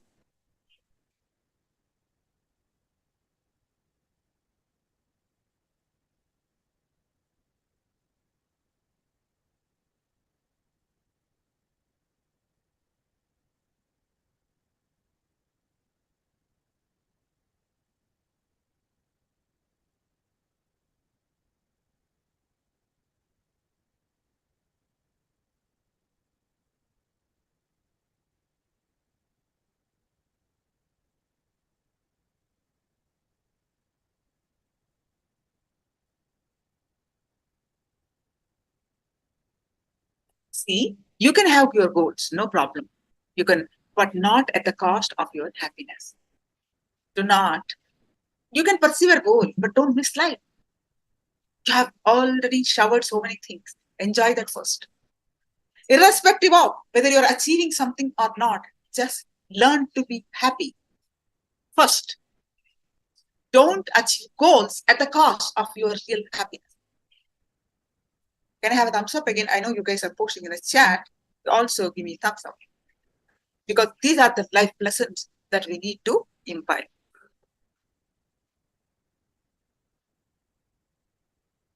And one more thing, when you are too caught up in your goals, you might be shutting yourself out so many beautiful things that are going on around you simply because you don't have the time to stop and look at them. There are so many things in life that are going right around you present, but you don't have time to look at them. Now another small story. A lifelong city man, tired of the rat race, decided that he was going to give up and move to the country. He wanted to become a chicken farmer. He found a nice used chicken farm and brought it. It turned out that his next door neighbor was also a chicken farm. The neighbor visited him one day and said, "Chicken farming isn't easy. I will help you get started. I will give you 100 chicks to start with." The city man was thrilled. 2 weeks later, the neighbor stopped by to see how things were going. I think we had this story before. Yeah, looks like it now. So let me skip this. We had gone through this already. This chicken story we already had gone through. So I'm skipping this for now.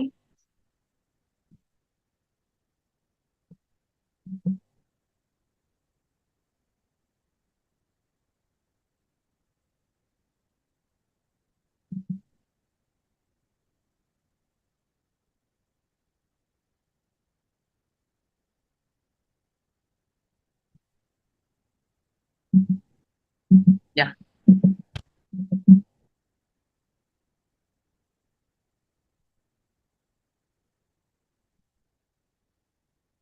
The alchemy from desire to compassion. That should not be forgotten. We have always been trained to think that man is a matter. The first line of Isha Vasya Upanishad is Isha Vasyam Idam Sarvam, meaning all that exists is energy. Desire is also a form of energy.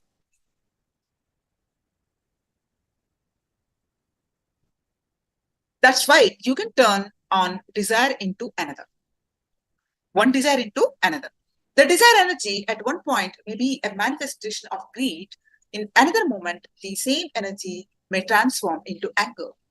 In another case, it may transform into depression. Energy cannot be destroyed. It can only be transformed. This is what the science also says. So what happens when we transcend desire? It can now be manifested as greed or fear or anger, which are all due to external causes.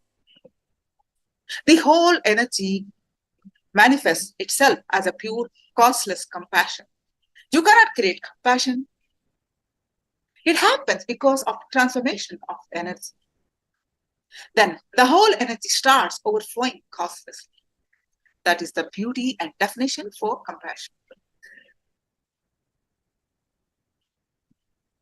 It is the causeless overflowing of energy. It is causeless because there is no cause like greed or fear or anger or anything. It just is. The important thing is to understand is that desire exists only in unconsciousness. Only when you are unaware can desire exist. Look inside yourself when you have a desire or when you are angry or depressed. Look clearly at what is rising in you. What is happening inside you?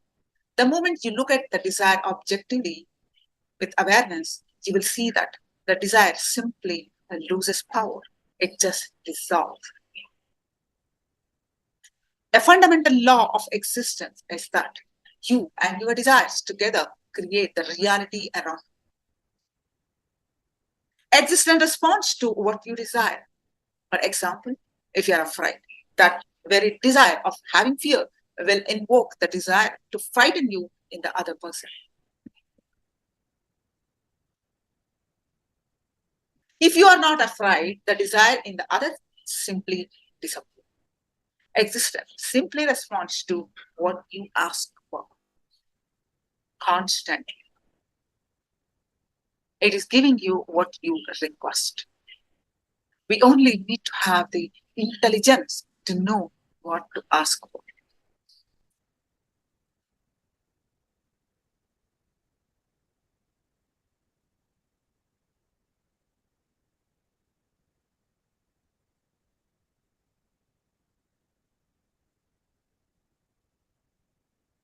Your thoughts and energy directly affect your body, your cell structure, your decisions, your capacity to fulfill your decisions, the outer world's incidences, and even accidents. Currently, you are always centered in either greed or fear. Every action that you do is out of desire or fear. It becomes very easy for others to exploit you because of this. You become very vulnerable. You create a mental setup that creates and attracts similar incidents to you. You also corrupt your energy flow with this. If you can change your mental setup from this type to one of bliss or Ananda, then your energy flow will start brimming and your thoughts will be much clearer and more in the present. When you do this, you have every power to control the outer world incidences because you and existence have a very deep connection at the energy level.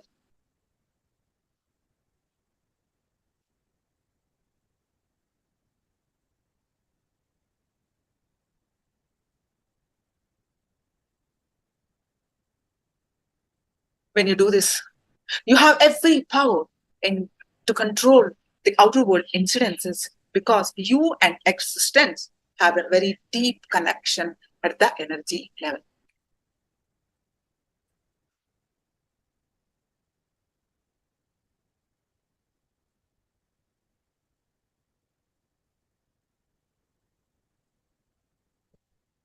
This is the thread that you need to catch in order to understand that bliss attracts fortune. This is the most powerful fundamental cognition that bliss attracts fortune. When you are blissful, when your mental setup is not one of worry, fear, greed, but one that is in the present and always joyful, you will automatically attract all good things to yourself. How many of you catching this? Very simple, powerful truth. Please post your cognitions on this.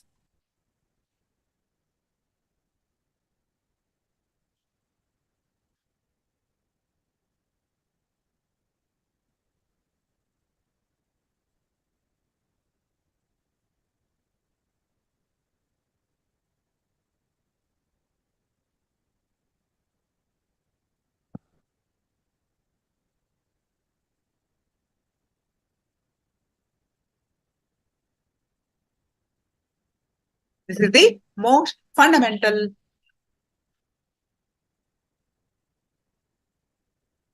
So what is the cognition that you are going to implement in your life? What is the cognition that you need to understand? Please post it in the chat.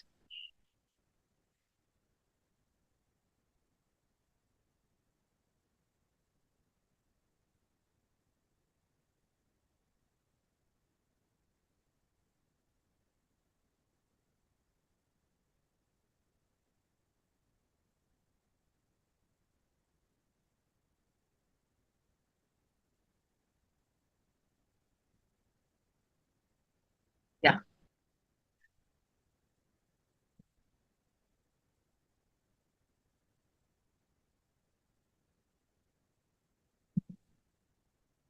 Now, bliss attracts fortune. Now, you can see time shaft theory, where past left side, future right side, where you see the vertical line, that is the present moment. Our thoughts going either past or future, right? All the time going like an oscillation, either thinking about the past or thinking about the future. How many thoughts per second? TPS means what? Thoughts per second. TPS is what? Thoughts per second. So, if 0 TPS, you are in the present moment. That is called Nithyananda state, eternally blissful. If it is a 0 state, 0 TPS, but you have certain thoughts, whether 20 thoughts per second, whether it's a 40 thoughts per second, 60 thoughts per second,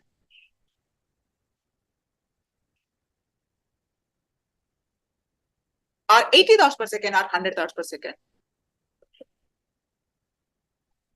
Desire is never in the present.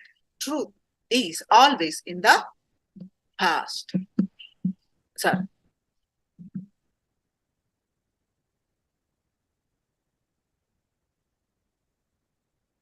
It's not that desire is right or wrong. It's also not the object of desire that is of concern. What object you're desiring is not the concern.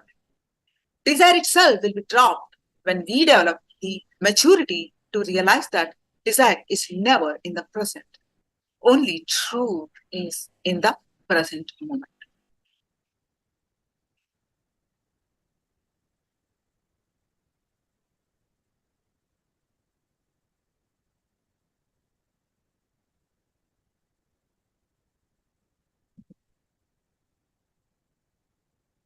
Yes, it is living in the present. Yeah. And the thing we need to know is that desire is always from the past. We cannot desire something absolutely new. Can we desire something we do not have some idea about already? No. So desire is always from the past. Now, having said that, can you ask for anything from the past or future? No, because neither exists.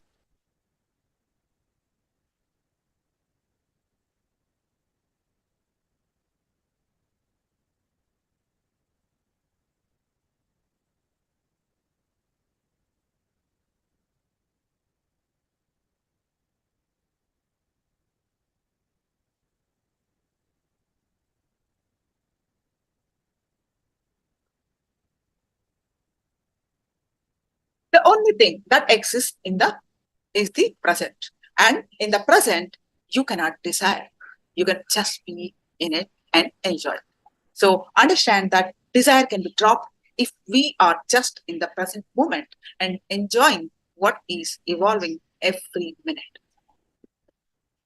In Bhagavata Purana, that means an epic which describes the life story of Bhagavan Krishna.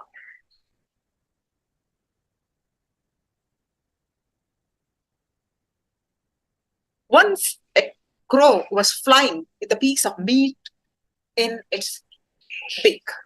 There were many crows pursuing it, trying to grab a share of the meat. The crow tried flying higher and higher and higher to escape from them. It became tired and suddenly it dropped the meat.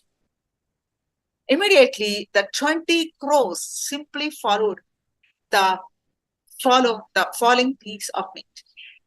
Seeing this, the crow realized how nice it is to carry nothing. The whole sky belongs to me now.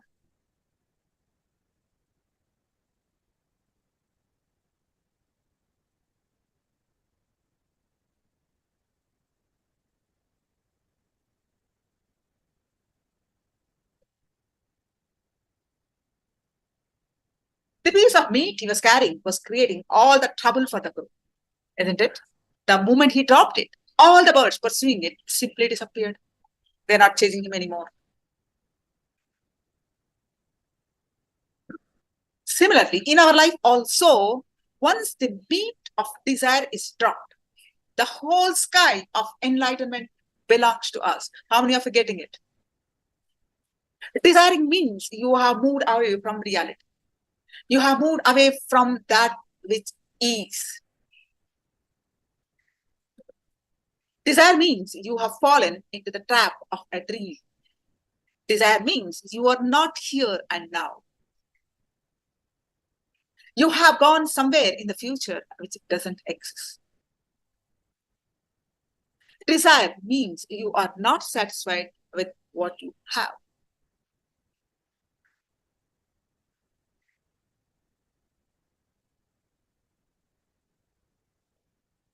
If you can be in the present moment and enjoy, you will drop from the vicious circle of desires.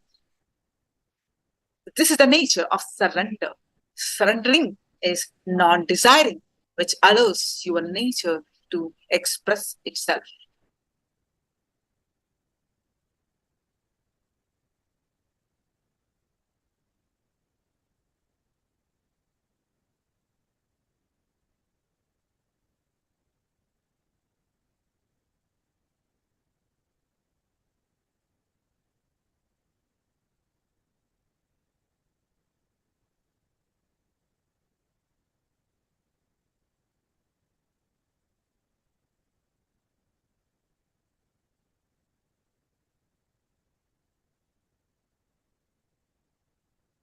When you light the candle of understanding, desire disappears.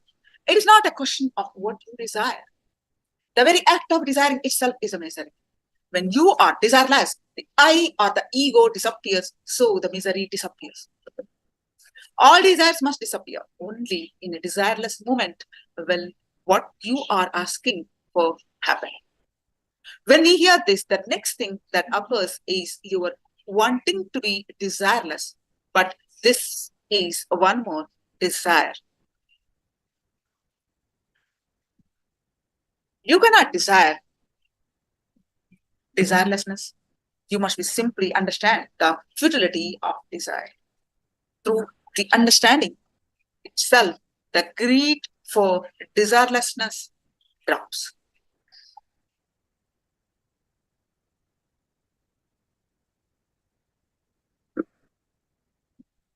Watch every act that you do. Watch every thought, every desire that possesses.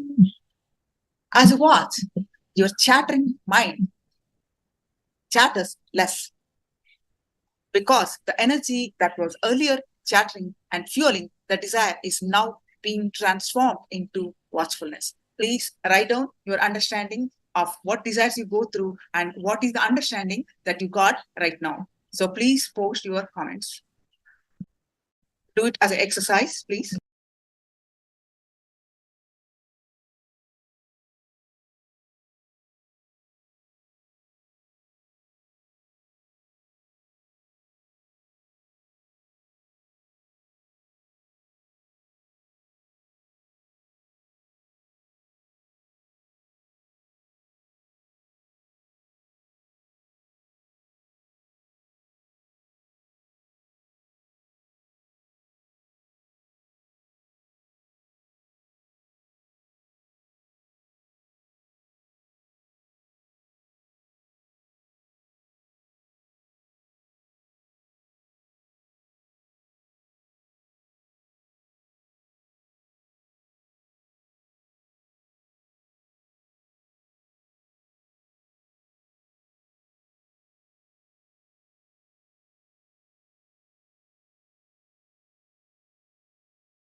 So it's very simple truths, but understand, really cognize well. You see how your life takes you to, handle the life such a beautiful way. So we'll continue. Attachment to desire drops when you understand how the mind works. So now we're going to watch the powerful cognitions from Swamiji's own voice. So Master Stephanie, please post it in the English. Translate that and post it, Ma. Translate that and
got their own desire. Of course, it may be enlightenment, or the energy, or the experience, to have the same experience again. So you had some glimpse, some change, transformation in your life, to have little more transformation, or some desire. Desire, that is what makes you work. That is what makes you do things. We are going to work on that subject, desire. That is what makes this mental body alive. Of course, we have a very wrong concept about desire. The very word desire you condemn. Because you are taught from the very young age that you should control your desires. You should suppress your desires. Can you be alive without desires? You can't even breathe without desire. You know, the very breathing happens only with desire. You can't even breathe without desire. Only thing, there are two things. The unconscious desire and conscious desire. The unconscious desire means never it gets fulfilled, and it always just erupts in your mind. Neither you know the way to fulfill it, nor it guides you to fulfill itself. It is there, but cannot guide you to fulfill that desire. It never gets fulfilled. But the conscious desires, it just helps you to fulfill itself. By fulfilling that desire, you feel the fulfillment. Conscious desire means the desire, by its own power, it shows you the way to fulfill it. It gives you the clear map to reach it. When you reach that desire, the desire also gets fulfilled, and you also get fulfilled. Unconscious desire, you do not even know the way in which you have to proceed towards the desire. And not only that, because that is not getting fulfilled, it never allows you to feel the fulfillment. These are the two layers of desires. If your desires are brought from unconscious to consciousness, from unconscious to consciousness, when they are brought, they are just flooded with energy. So two things happen. They get fulfilled. They show themselves. They show the way to fulfill. You fulfill it, or they just disappear. If they can't be fulfilled, they just disappear. They are not hanging in your mind like a hangover. They don't just stay in your mind and disturb your life. All of you understand? Because it's a very simple concept. Of course. Any other question on this concept? Can I have answer? Sorry, what is unconscious desire? The quality of the unconscious desire is you yourself not aware that you want it. See, conscious desire means what you want to have in your life. Unconscious desire means just because somebody else is having, you want to have that. You see he is having, and immediately you think, oh, let me have that also. Let me have that, it will be so nice. Then it is just unconscious. You do not know the way to reach it. It never gets fulfilled, but it is there just as a hangover. That is the thing which is called unconscious desire. Desire which comes by seeing others' life, not as your own, not as your own desire. Can you expand on sealing on desires? Sealing on desire. You said we suppress our desires, but you can have a sealing on the desires. That's what one thing, even the sealing is suppression. Even the sealing is suppression. So these desires, they should never, no desire should be suppressed. You should bring the desire to the light of consciousness. So the light of consciousness, either it will fulfill it or dissolve it. Whenever you are aware, conscious, you never get foolish desires. Do you get the desire to fly? You never. You know, either you can fly by aircrafts or through some flight other way, or you have to forget that desire. So whenever it is brought to the consciousness, whenever it comes to the conscious level, you will see just they disappear. Now, you will bring the desires to the conscious level. Of course, this technique I am explaining to you logically. Next session onwards, you will learn only the technique and you will see the result. No logical explanation. Because whenever you get the logical explanation, your mind starts working before the technique works. In Tamil, there's a proverb. துரதிருஷ்டம் ரயில்ல வர முடி தடுற தந்தியில வந்திருக்கு. The fortune is coming by train, but the unfortunate is coming already by the telegram. Mind is actually, logic is unfortunate. Before the fortune of energy reaches you by train, the unfortune of the mind reaches you by the telegram. So I don't want you to reach that. I don't want any mind to reach before the energy reaches you. So next session onwards, you will be directly given the technique, you will continue to practice, then you will see the result. I don't want you to have a prejudice or the pre-understanding about the technique, about the layers. Then you will start having your own concepts. Now let us do a small, very simple thing. You will just sit and write your major desires of your life in your notebook. Sure, nobody else is going to read. Only you are going to have, only you are going to read, only you are going to possess it. Nobody else is going to see, nobody else is going to touch. But two things, mind always says, oh, I know all my desires, why should I write? That's one thing. I know in a vague way, but I do not know how to write, how to verbalize. These are the two things. These two things only keep your desire in the unconscious level. Please be very clear. Not verbalizing or not having enough of power, capacity, not having enough of light to throw on the desire. These two only keeps the desire in the unconscious level. So now you sit and you will have next half an hour. I wanted minimum half an hour because you have enough of things to start, write till half an hour. Can anybody say, I have no stuff to write for half an hour? You have enough of stuff. Start from your desires to have the wealth.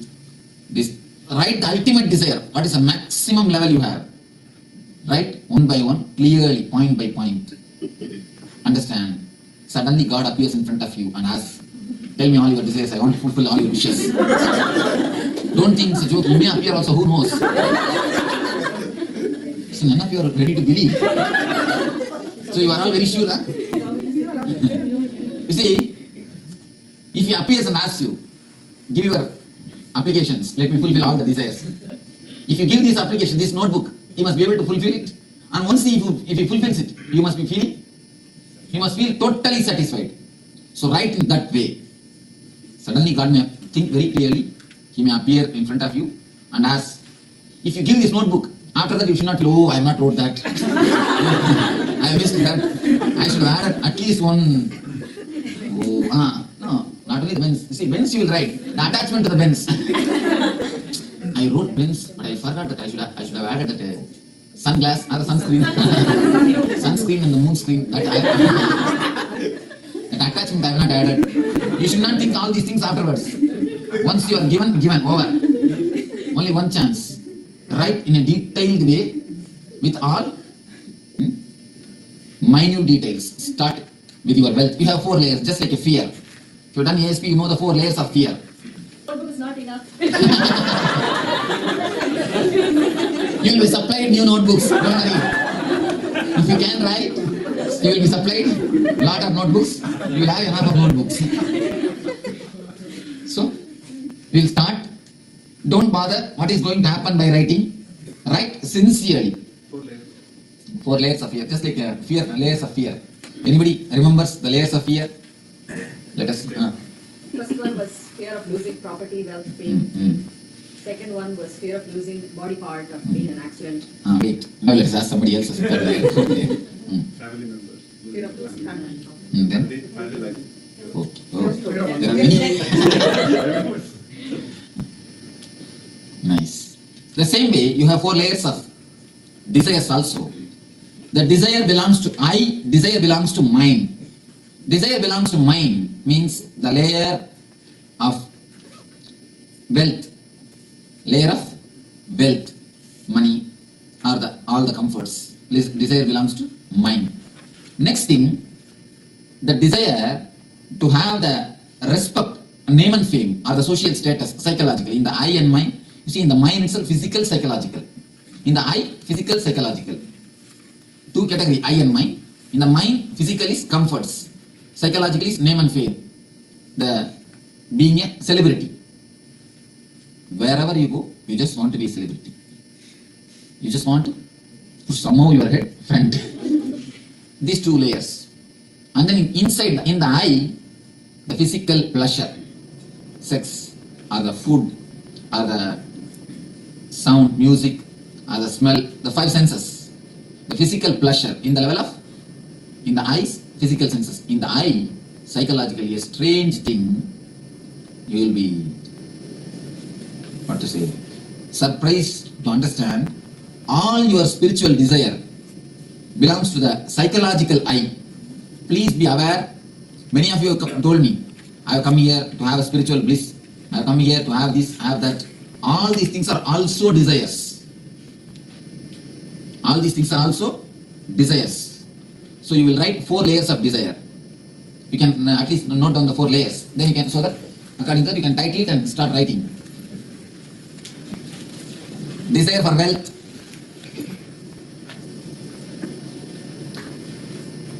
And status. Desire for name and fame. Being a celebrity.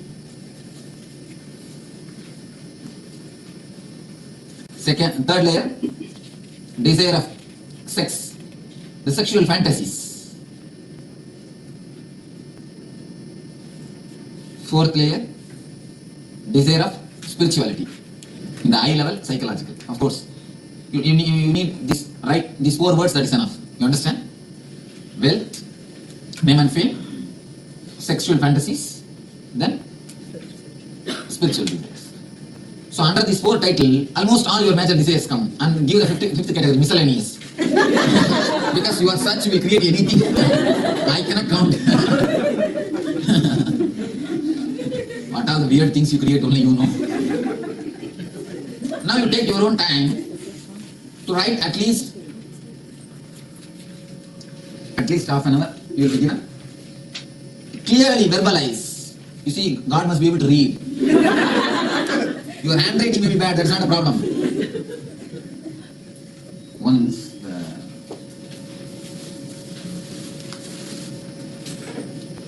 a man made an advertisement for his manager. You must be able to write French. Once you know to write French means naturally you know read to speak. That is what he thought and gave an advertisement. You must be able to write French. One man, or Murg, applied for it. When the Murg appeared for the interview, the man asked, "Oh, you know how to read, write, speak French?" Murg said, No. You said I must be able to know how to write.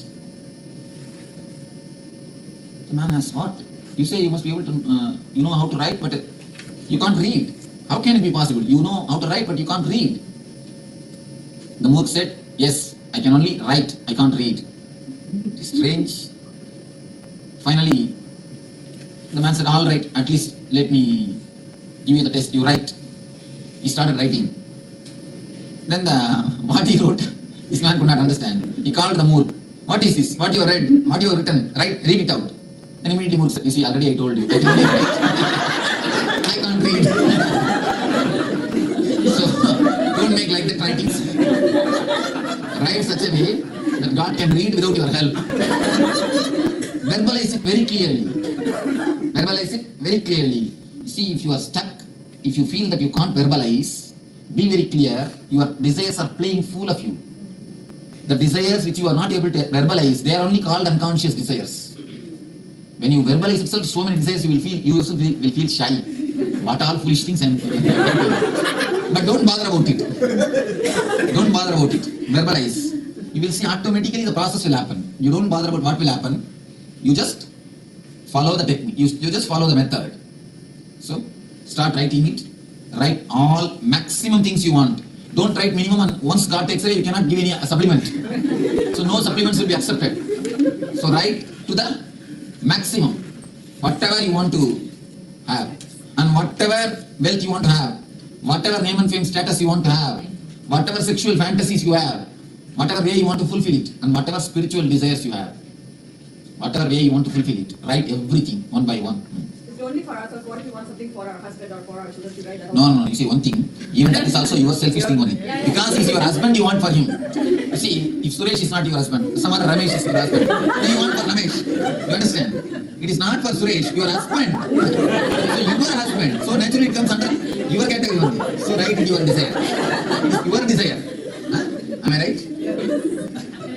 Huh? It is for your husband, not for Suresh. Poor guy, he was caught, so otherwise it is for somebody else. So right. Only unconscious desires are wrong. Unconscious desire means the desire which you yourself don't know, but it is in you, is wrong. But whatever desires you know is not wrong. Because when you know, naturally, either you will work for fulfilling it or you will drop it. It will leave you, it will disappear. In these two, one thing, naturally one thing will happen. So, if you feel some desires are there just hanging around, either you are not able to fulfill nor you are able to drop, it means be very clear, you yourself are not sure about the desire. You are not clear about the desire. That has not been brought to your consciousness. Now we will have one more meditation technique. First, the mental layer has got a sub-layer, I can say, pranic body, the prana sharira. So we will work on that prana sharira, then we are going to work on the desire. Of course, this is something to do with your imagination. The meditation technique is deeply related to your imagination. To bring your imagination capacity to a peak, to bring your imagination capacity to the maximum, to bring your imagination capacity to its ultimate level, then you will understand imagination and the desire, how powerful, how energetic they are. They are just a driving force, life energy. Then this mental layer, which was a wound in your being, will become an energy to support you. See, if a building is standing in four pillars, suddenly one pillar is broken, some disturbance has happened. It is not only that pillar is not supporting that building, the pillar becomes a weight on that building. So whenever you get disconnected to one body, whenever you condemn one body, whenever you don't use one body, not only that becomes you are not using that body, that becomes a weight on you. That becomes a weight on you. If the pillar is again substituted or replaced by another pillar, not only the weight will be, it will not be weight, it will be support. So let us work on the mental body as deeply as possible so that it can become energy. It can support to hold the breath. Just fill your lungs and then hold the breath as long as possible. And then exhale through the mouth and keep your lungs empty as long as possible. Understand? Inhale through the nose as deeply as possible, slowly as possible, and hold. Keep your lungs filled as long as possible. Then later on, exhale through your mouth as slowly as possible and keep your lungs empty as long as possible. This is one cycle. So start doing. Slowly but deeply inhale. Very deeply inhale. Fill your lungs. Fill little more, just little more. Little more. Hold on to it as long as possible. One more second. Just postpone one more second. One more second. When you feel you can't, you have to breathe out. Breathe out through the mouth. Exhale as deeply as possible, as slowly. You have to open your mouth. Yes.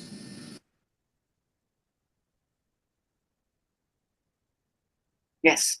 Nithyanandam, everyone. Now, actually, we are going to do one more round of power manifestation of consciousness over matter. So, quickly post your powerful cognition.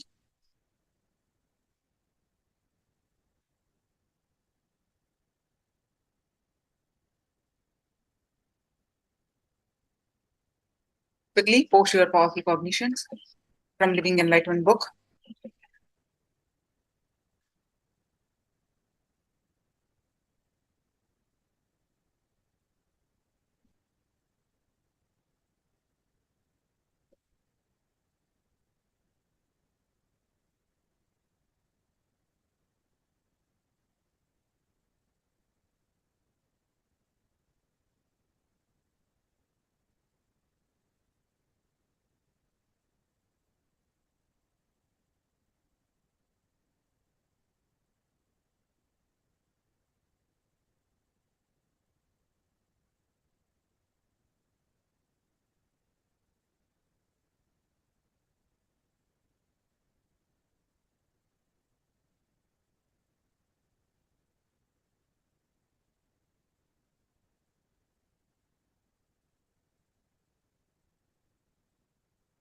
Calculation is all right for arithmetic, not for the deep.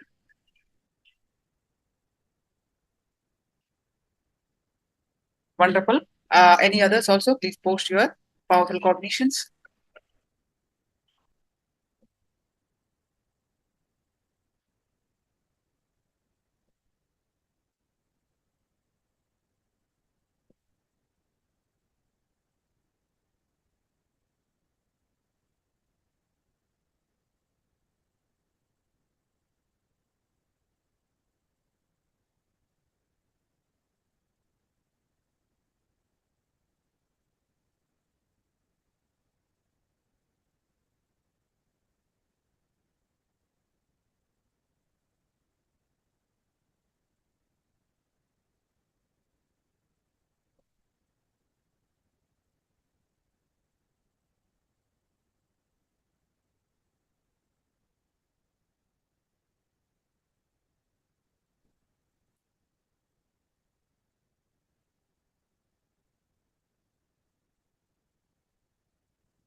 Yes.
Now, meditation brings the mind to rest.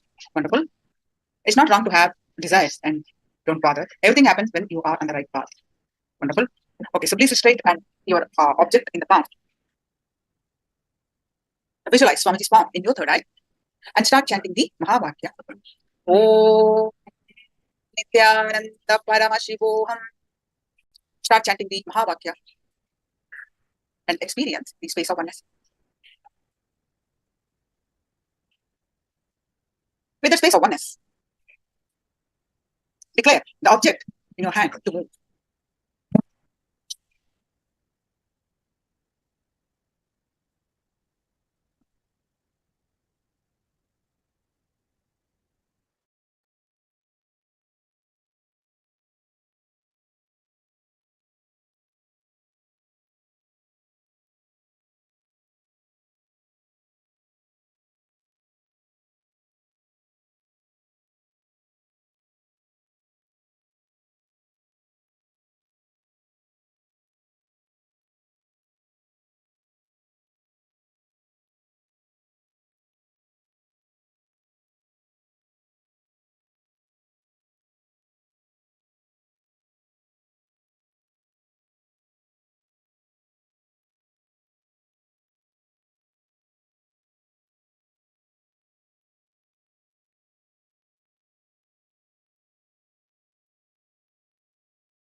I'll read it again. This whole program is a formula created by me to reproduce certain experiences that happened in me a few years back. So we will see what those experiences were and how this formula appeared. First, we will see how this experience happened in me, and second, how this formula will reproduce the same thing in you. Unless we understand these two things clearly, we will not be able to work with the formula. Death in my presence. This here me, Swamiji is narrating this whole story before enlightenment. And the whole motivation for NSP, Nithyananda Spurana, came out of two incidences in my life. The first one happened before enlightenment. It was probably in the year 1999. I was in Varanasi, Kashi. There was an elderly sannyasi, a very old sannyasi, suffering from cancer. He was in the hospital, in the intensive care unit. I had the responsibility to take care of him. He was a great sannyasi, but not an enlightened person. He was a great tapasvi, spiritual seeker, undertaking severe austerities. Every day, I used to bring him food, take care of his needs, and stay in the hospital. One day, the person in the third bed from him was slowly passing away. He was dying. I was just sitting on the bed and watching the whole thing. The doctors were standing around him. They were trying their best to help, but they were not able to do anything. Even though I was not enlightened at that time, I had my conscious experience of death by that time, and one of the most wonderful spiritual experiences I ever had. Because of that, I was able to see what exactly was happening to him. Slowly, he started suffering and struggling. First, he started suffering tremendous pain in the physical body. His face started showing the pain. Next, he became breathless. He started inhaling, exhaling erratically. I was able to see very clearly the pain and the agony. The pain was what it would be like if 1,000 scorpions were stinging him at the same time. His whole consciousness was being torn. Just imagine. If you cut our little finger with a blade, how much pain we would experience. Now imagine his 6-foot body was as if it was literally being cut into pieces along the length. Imagine the suffering.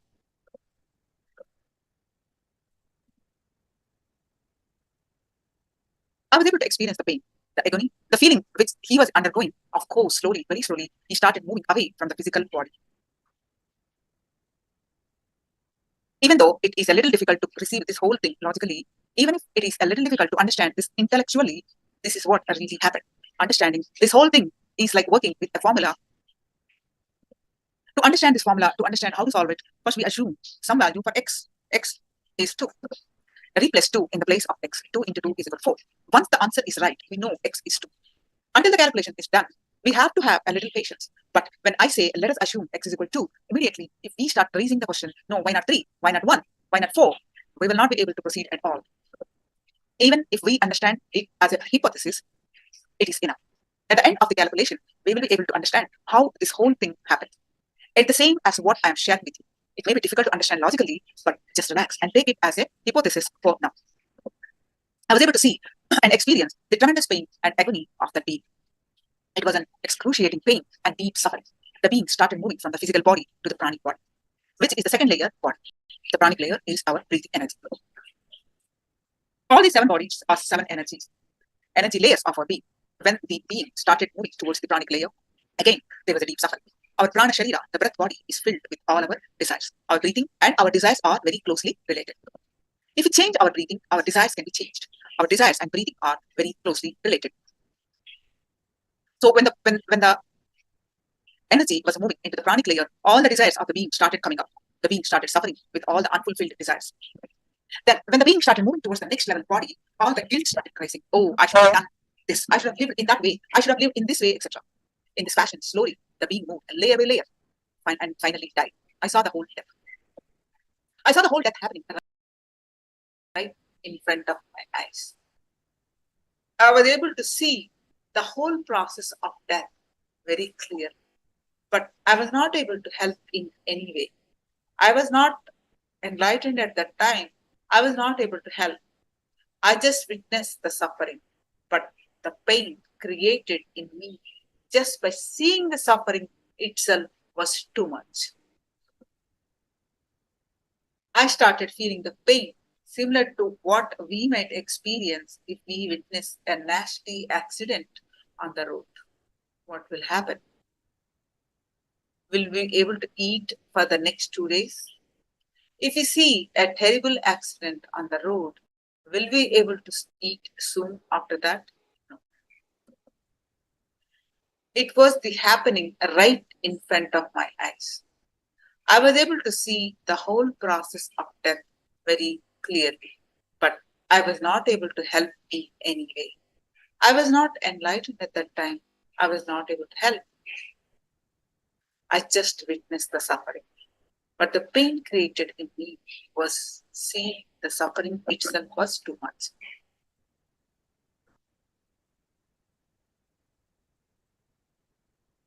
The pain becomes so deeply engraved in me.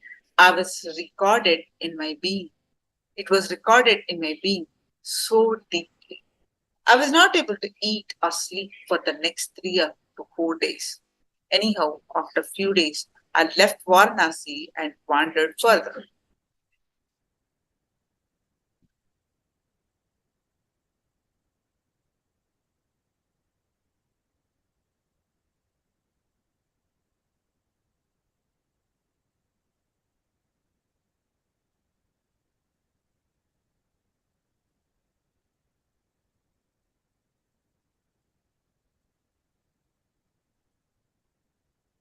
I continued with the tapas and after about an year become enlightened.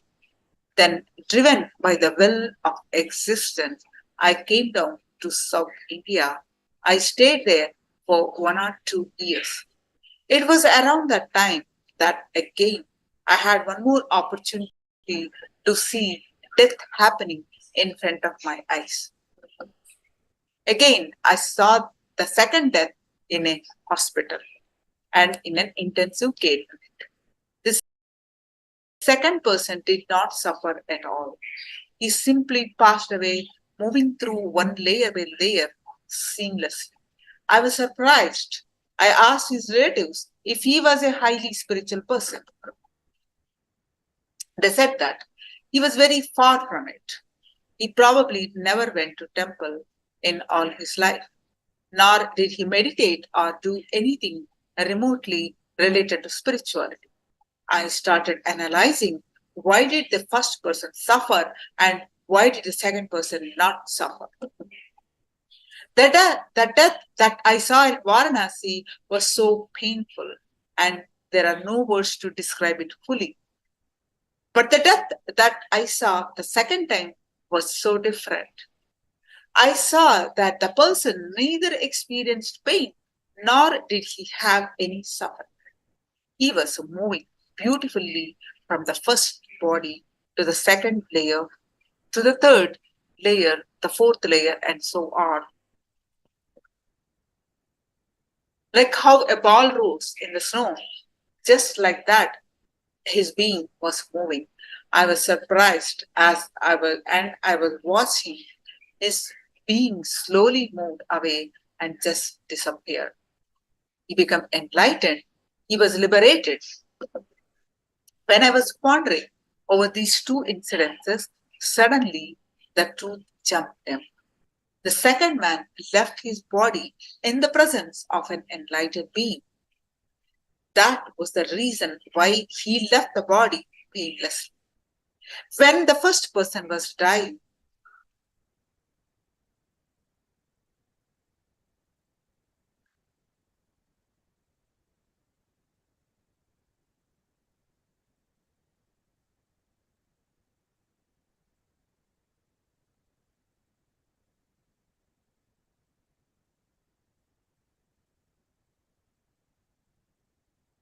so my presence did not in any way influence his death. Whereas when the second man left his body, I was there in his presence, and the very enlightened energy caused him to leave the body easily. No sooner did this revelation happen than did the means to design a program for human beings to leave the body painlessly and consciously come out. That was the formula based on which the NSP done today. Let me narrate you on my own conscious death experience in Varanasi.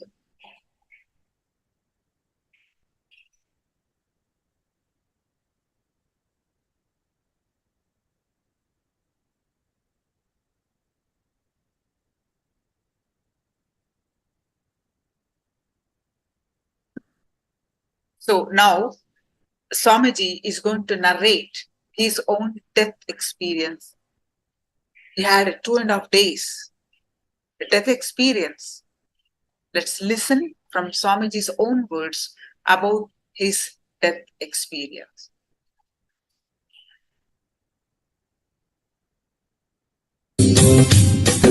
स्वभावचिन्मयानन्दं कृपापूर्णं जगत्पतिं हरिषड्वर्गजेतारं नित्यानन्दगुरुं भजे. Let's enter into the next sutra. Focus on fire rising through your form from the toes up until the body burns to ashes, but not you. This is again one of my favorite technique, because one of my predecessor, Ramana Maharshi, became enlightened through this technique. Let me describe Ramana Maharshi's experience in his own words. Then you can understand this technique. He says, around the age of 16, suddenly one day, very strong feeling or the fear of death started happening in him. A 16-year-old boy, fear of death means first thing what we would have done, hey, call doctor, we would have shouted 911, this, that, everything. Of course, fortunately in India, no 911 and nothing can be called. And he was not even bothered or perturbed. He did not even bother about calling or telling the family or even the relatives who were there in the same house. He was in Madurai at that time. Just he stretched his body straight and decided to go through the experience. He just lie down like a dead body and started seeing what is going on inside. Understand? A very courageous decision. Very courageous decision. He says beautifully, I saw very clearly I was dying. Step by step, slowly the body died. Suddenly I remembered, yes, only body is dead. I am alive. I exist still. I am there. And he says in the experience he saw very clearly as if his body being carried, burnt, reduced to ashes. Everything happened. In few seconds, everything happened. But suddenly he says something opened, clicked. Yes, body has disappeared. I died. It is burnt. Everything is over. But I exist. I exist. I am not dead. This was such a strong experience. Bhagavan says, once for all, the death fear left me. The fear of death has left me. And that experience, I exist, stayed forever. Once for all. Understand? In half an hour you can become enlightened. That is what Bhagavan is saying by expressing this. All it takes is half an hour.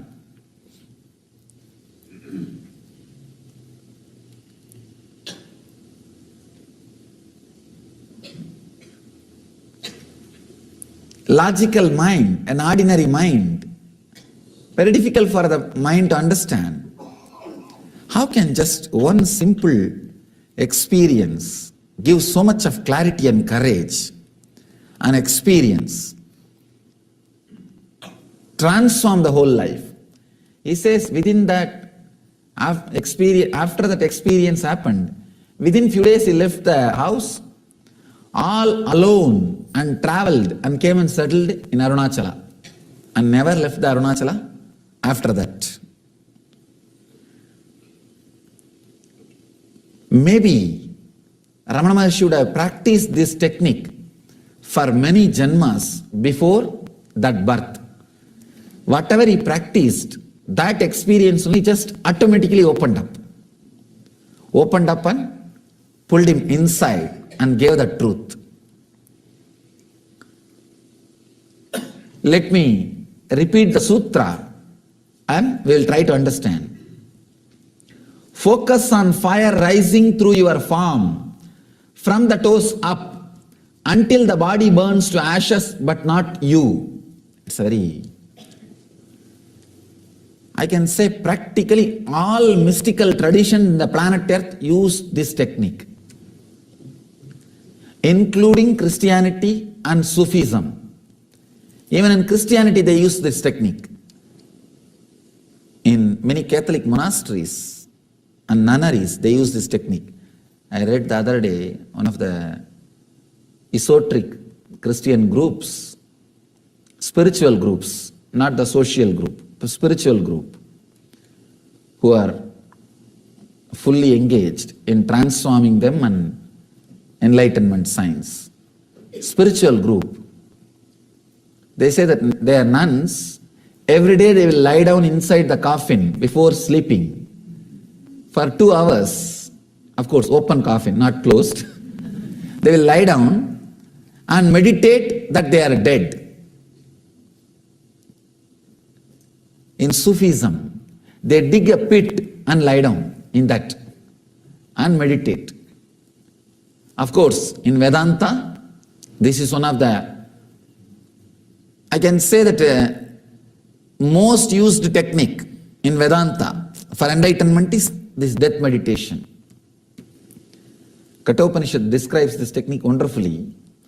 Most used technique in Vedanta. Everybody before taking sannyas has to go through this technique.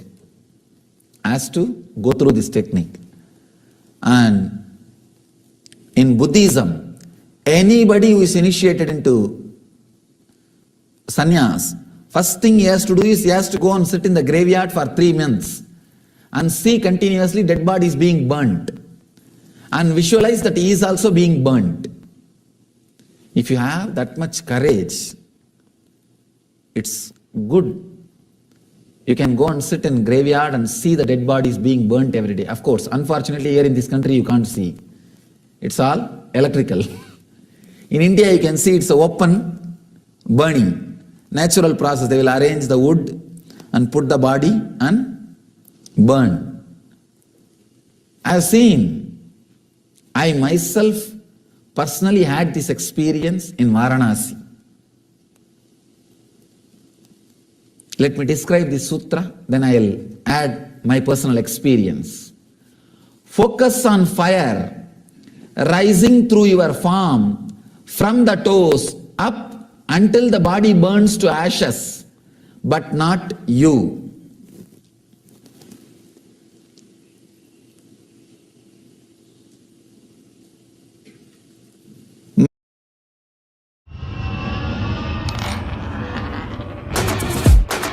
When my appetite needs satisfying, I'm craving more, mind going wild.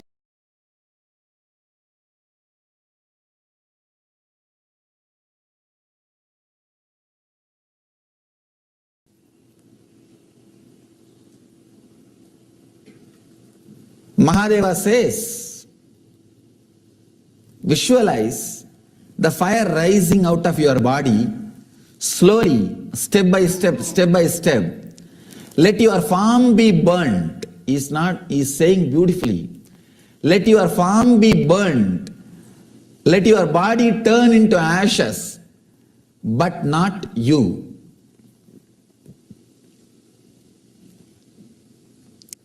Let me describe exactly what happened with me when I had experience with this technique. I always used to think I should have the experience of death or face death directly, face to face. But somehow that thought never became a priority. See, any thought has to become priority. Only then experience can happen. If it is just in corner of one mind like a 100 and work, it should become priority in your laundry list.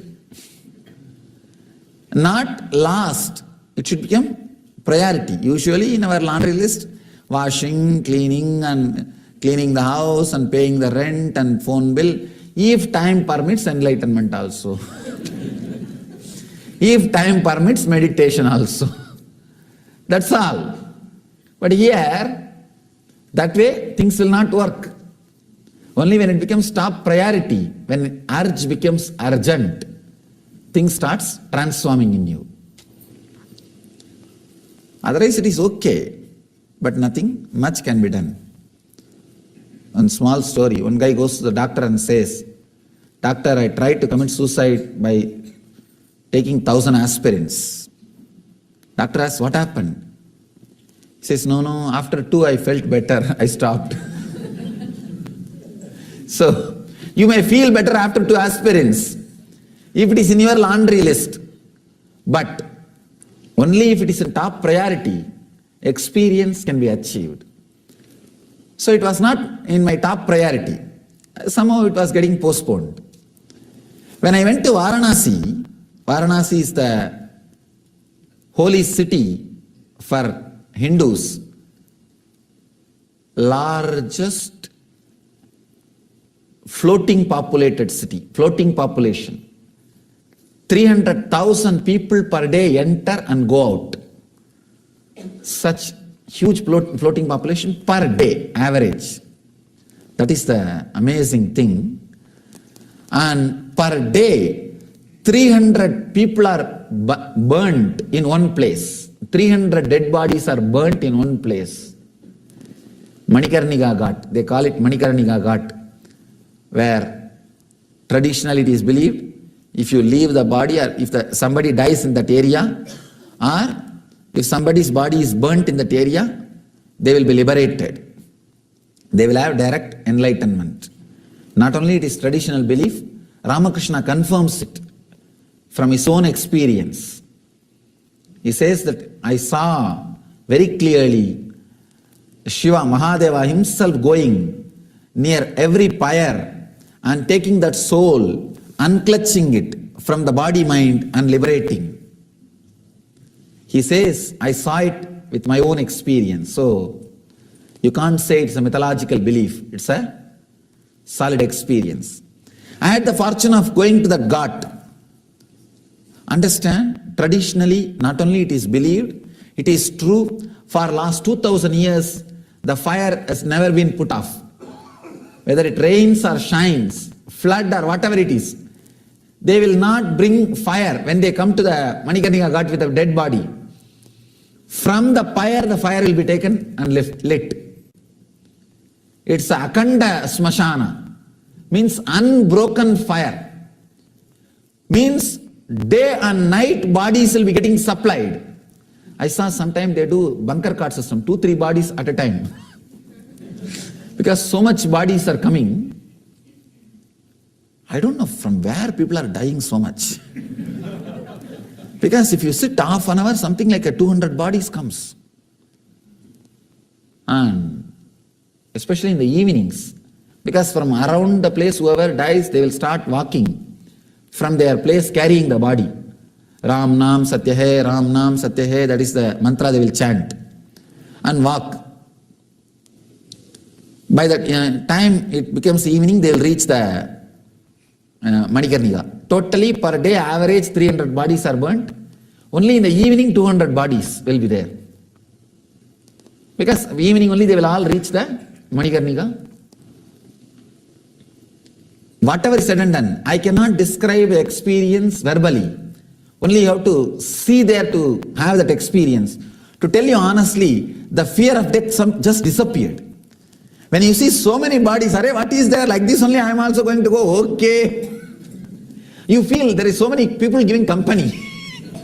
You don't feel lonely about death. You feel it's like one more trip. Arey, so many people are there. Chala, it's okay.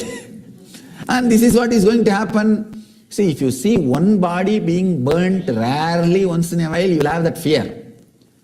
There you will see unimaginable. And no ritual, nothing. They will bring the body, straight they will dip in the Ganga. 3 times, Ram Nam Satya Hai, Ram Nam Satya Hai, Ram Nam Satya Hai, over. Means Rama's name is the ultimate truth. Rama's name is the only eternal truth. Rama's name is the only eternal truth. They will remember this 3 times, put the body into the water, just bring it out and keep. By the time the fire will be ready, the wood will be arranged, ready. Actually, they continuously keep on arranging.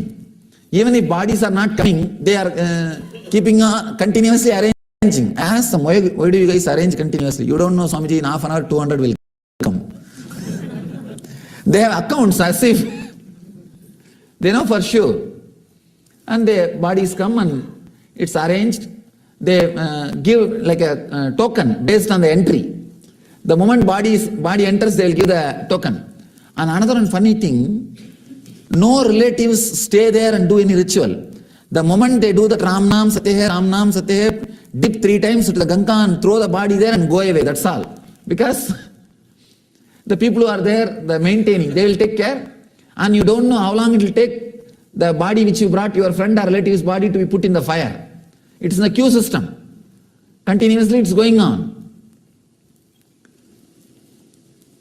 All I did, let me try to sit here and see what goes on. And I sat.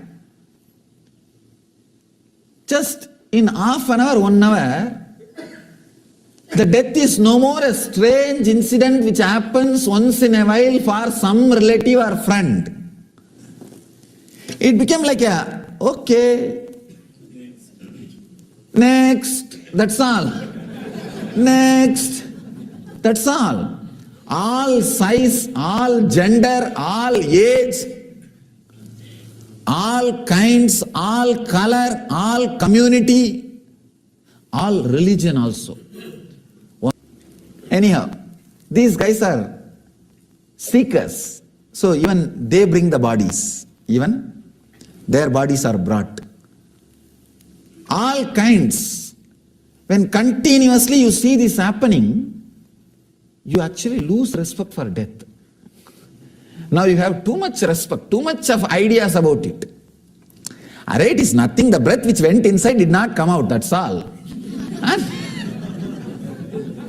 And chalo, the people who are sitting waiting for the property are enjoying, over.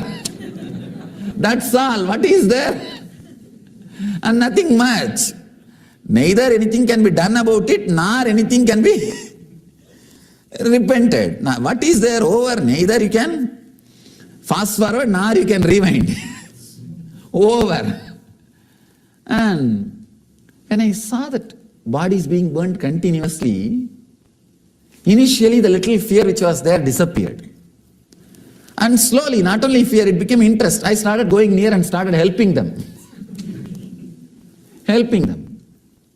Then, slowly I started thinking, after all, this body is also going to become like this.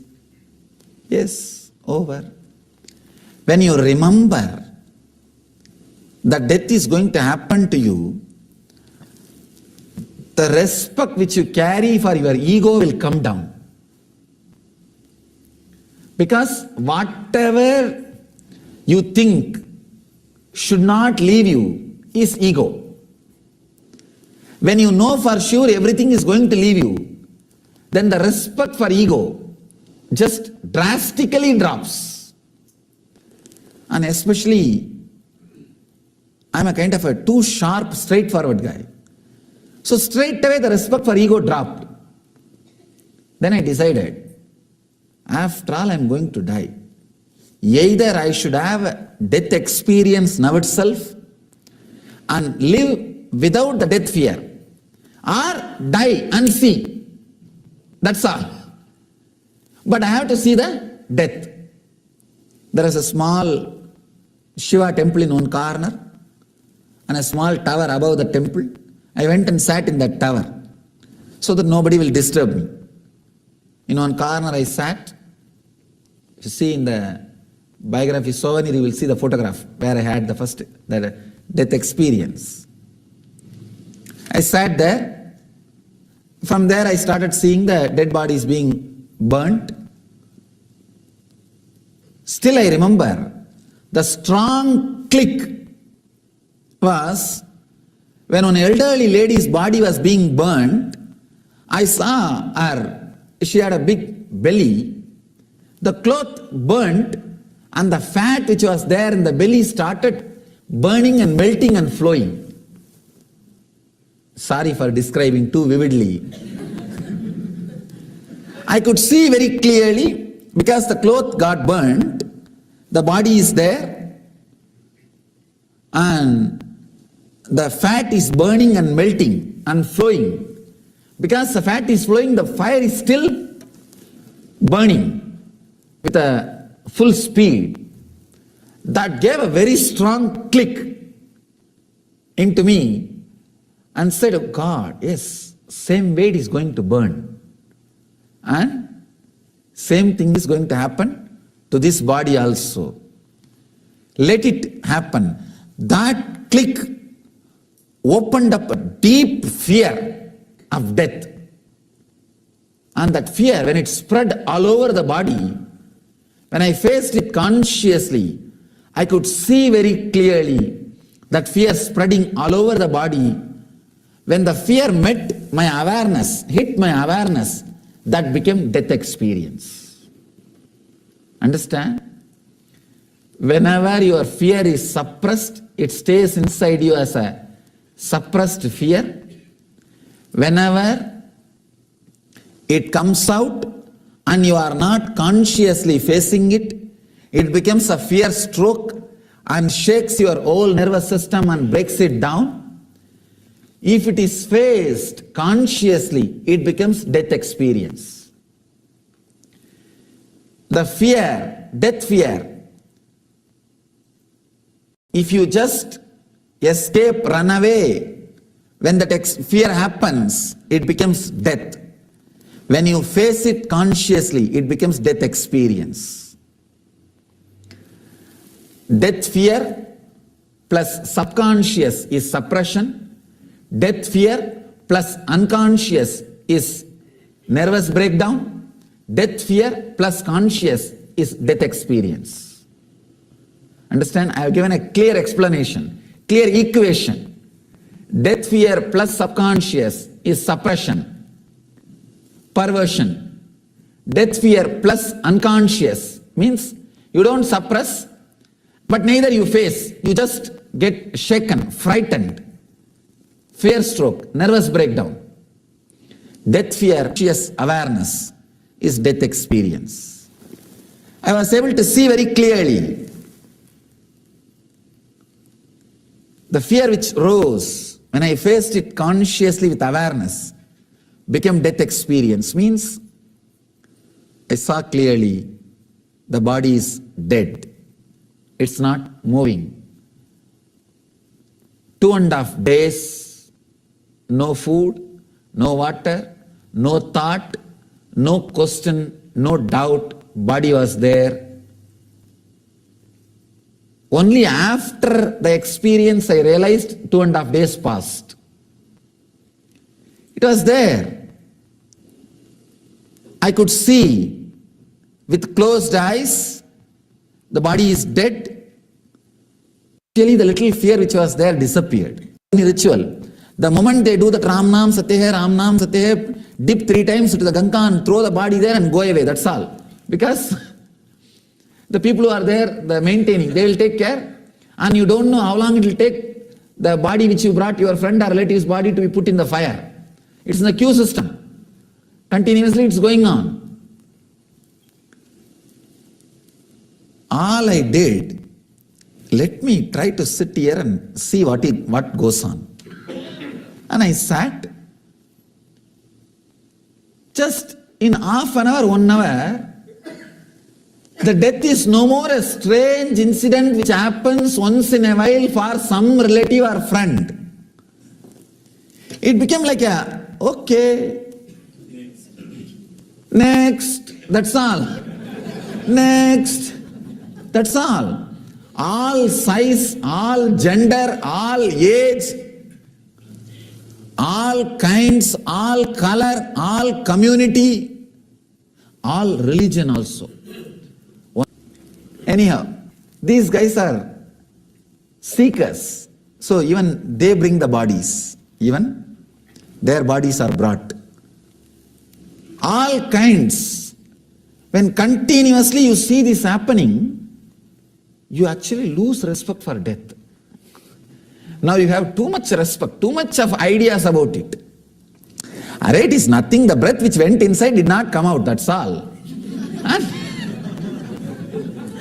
And chalo, the people who are sitting waiting for the property are enjoying, over. That's all, what is there? And nothing much. Neither anything can be done about it, nor anything can be repented. Now, what is there over? Neither you can fast forward, nor you can rewind. Over. And when I saw that body is being burnt continuously, initially the little fear which was there disappeared. And slowly, not only fear, it became interest. I started going near and started helping them. Helping them. Then, slowly I started thinking, after all, this body is also going to become like this. Yes, over. When you remember that death is going to happen to you, the respect which you carry for your ego will come down. Because whatever you think should not leave you is ego. When you know for sure everything is going to leave you, then the respect for ego just drastically drops. And especially, I am a kind of a too sharp, straightforward guy. So straight away the respect for ego dropped. Then I decided, after all I am going to die. Either I should have a death experience now itself and live without the death fear, or die and see. That's all. But I have to see the death. There is a small Shiva temple in one corner and a small tower above the temple. I went and sat in that tower so that nobody will disturb me. In one corner I sat. If you see in the biography souvenir, you will see the photograph where I had the death experience. I sat there.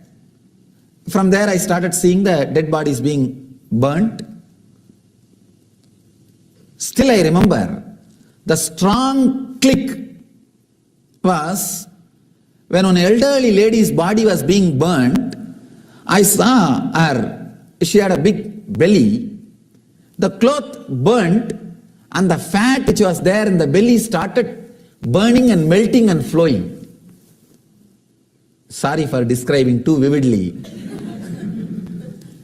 I could see very clearly because the cloth got burnt, the body is there and the fat is burning and melting and flowing. Because the fat is flowing, the fire is still burning with a full speed. That gave a very strong click into me and said, oh God, yes, same way it is going to burn. And same thing is going to happen to this body also. Let it happen.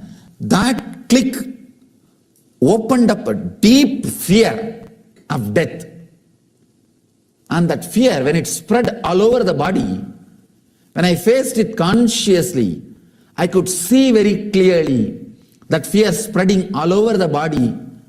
When the fear met my awareness, hit my awareness, that became death experience. Understand? Whenever your fear is suppressed, it stays inside you as a suppressed fear. Whenever it comes out and you are not consciously facing it, it becomes a fear stroke and shakes your whole nervous system and breaks it down. If it is faced consciously, it becomes death experience. The fear, death fear, if you just escape, run away, when that fear happens, it becomes death. When you face it consciously, it becomes death experience. Death fear plus subconscious is suppression. Death fear plus unconscious is nervous breakdown.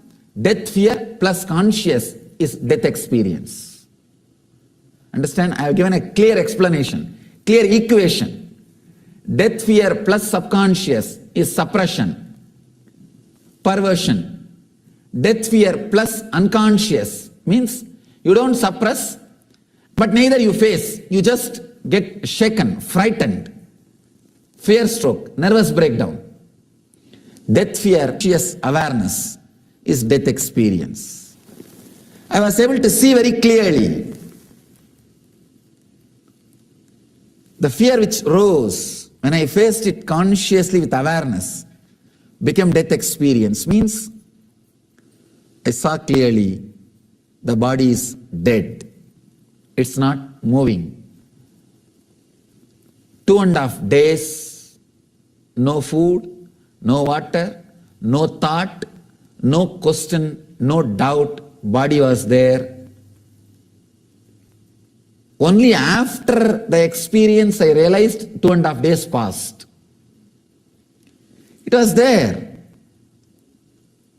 I could see with closed eyes, the body is dead and there's no movement.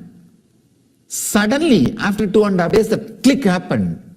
God, body is dead, but I exist still. I am there. That clarity, that click, when it clicked, it became such an intense ecstasy. The fear of death left once for all. And it has become such a deep ecstasy, such a joy, such bliss. And slowly opened the eyes. I was able to move the body. First thing I felt was such a deep ecstasy and gratitude. I went down to the Ganga. It was just a few feet. Sprinkled little Ganga water, took the Ganga water in Kamandalu, little ash from the pyre, straight went to Vishwanatha. Hiya!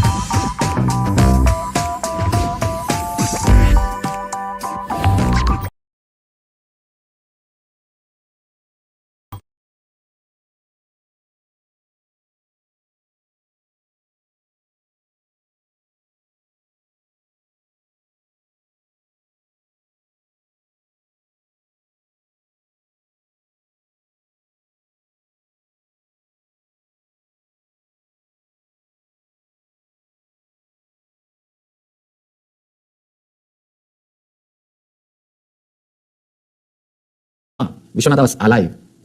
Understand? Because I died, Vishwanatha became alive. Till the day before, because I was alive, Vishwanatha was always dead stone. Because I was alive, Vishwanatha was just dead stone. Because I died, Vishwanatha is the Shiva in Varanasi, the Shivalinga. I always felt to touch this stone, 300,000 people are coming every day. What foolishness.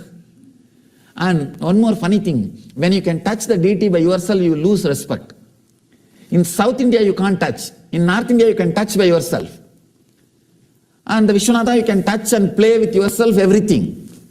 And naturally, you will feel, what is this? Just to touch this stone, people are coming from all the way. I always felt it was a stone. Because I was alive.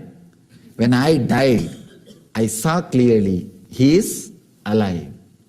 Only one can be alive, either him or you. When you see the truth, he will become alive. We will not be any more alive as we think. And the fear of death left once for all. I can say, this is one of the very strong experience transformed me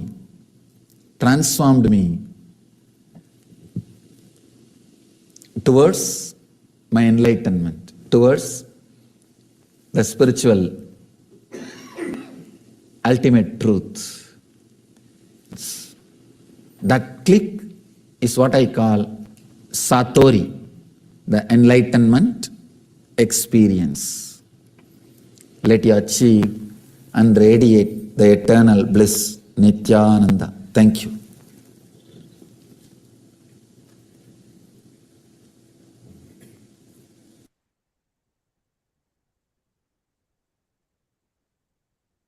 Yes. Now let's understand life, death. We have heard Swamiji's two experiences and how he came up with this program to give us that experience. And we have heard now Swamiji's own life-death experience. Now, let's continue with this understandings. The idea of death. Why are we learning about death? What exactly happens during the death? You just a little bit you understood. Now, why are we learning about the death? The idea of death changes the whole idea of life. So never think that learning about death is a waste of time. It is the basic lesson everyone has to learn.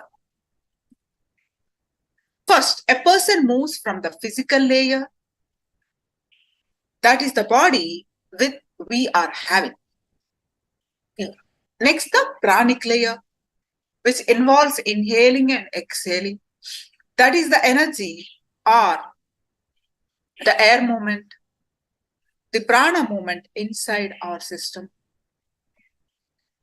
Then prana refers to the life force that is brought in by the air into our system. When we breathe, it is the life-sustaining energy needed for us. Air is just a medium to bring prana in. Prana is what is needed to sustain life.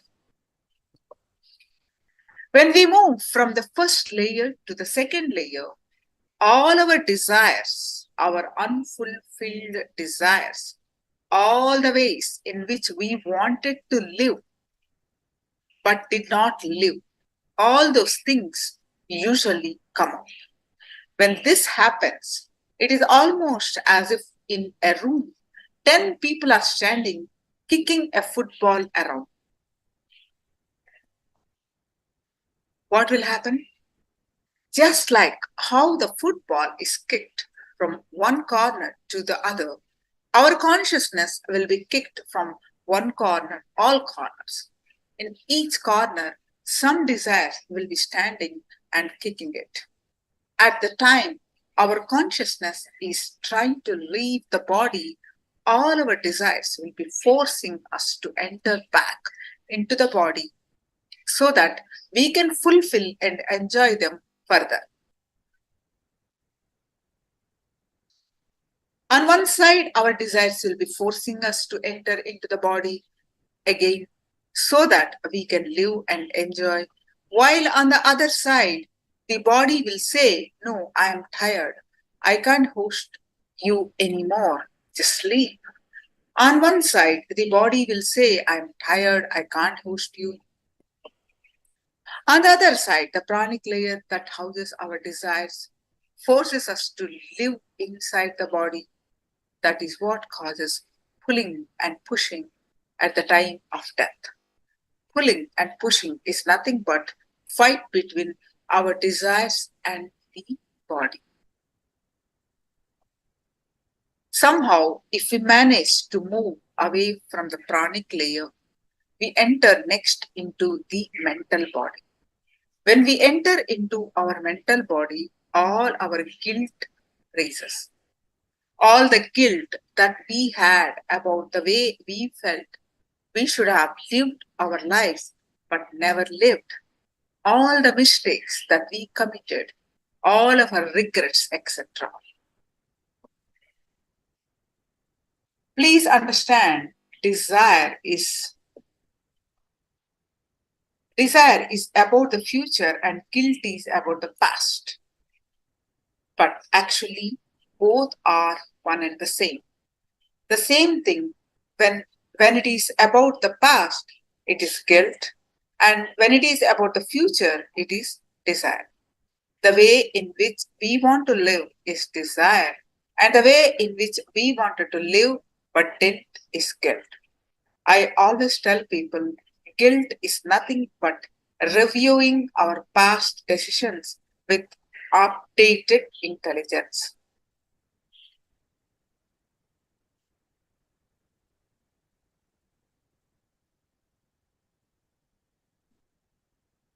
Our intelligence is continuously being updated. The problem is that with this updated intelligence, we try to review our past decisions. For example, as a 7-year-old, your mother comes and calls you to eat your food. She says, you have played enough with your toys. Put them away and come and eat. What do you say? No, I don't want to eat. I want to play. If your mother comes and tries to snatch the toys, what do? You not only cry, you even curse her. But all these years later, now you know that the toys are not so important as your mother is to you, isn't it? Now, your intelligence is totally different. At that time, the toys were so important to you that you cursed even your mother. Now you know your mother is much more important. With this updated intelligence, is it good to create guilt? Oh, at that time, I cursed my mother. I feel so ashamed. No, at that time, we had only that much intelligence. All our decisions are made with the available intelligence at that given point of time in our life. If we start reviewing our past decisions with the updated intelligence, we will always create guilt. All our guilt is nothing but trying to review past decisions with updated intelligence. All the guilt that we collect over our lives rises as we pass through the mental body. Then, if we move a little away, a little deeper, we come to the etheric layer that is related to all our sufferings. All the sufferings that we went through during our life is stored here. Like this, each and every layer has got its own samskara or stored memories.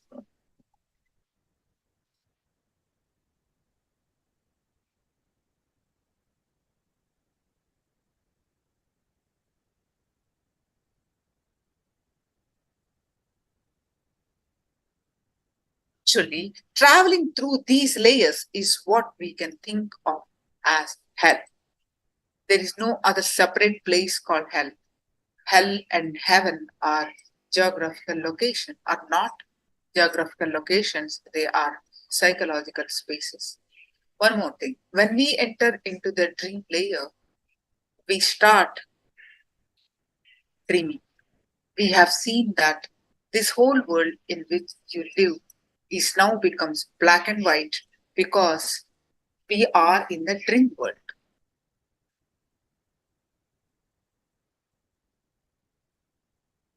We forget this whole world and the dream world becomes multicolor. If we come out of the dream, this whole world is again seen in 4 dimensions like 4D. Now, when we are in the physical layer, this whole world is seen as 4D. We experience this world as 4D in multicolor. When we are in the dream world, we experience that world as 4D. So when we are here, the dream world becomes black and white and this world becomes 4D. And when we are there, the dream becomes 4D and this world becomes black and white. In the same way, when we move from the physical layer to the pranic layer, at the time of death, this whole world becomes black and white.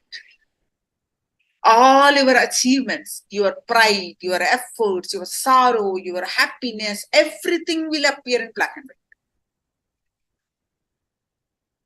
You will wonder, why did I do all this work? Why did I think of all this as a base for my life? Let me explain why this happens. When we are alive, we invest in our personality. We build up our personality based upon few pillars.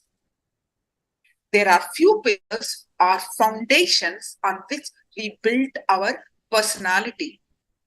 Those pillars are money, name, fame, relationships, pride, that we have a big community, support circle, warm circle, close circle, whatnot. If somebody asks you, who are you? What will you say? I'm an engineer, I'm a doctor, I'm a lawyer. Or you will say, I'm an owner of 4 houses.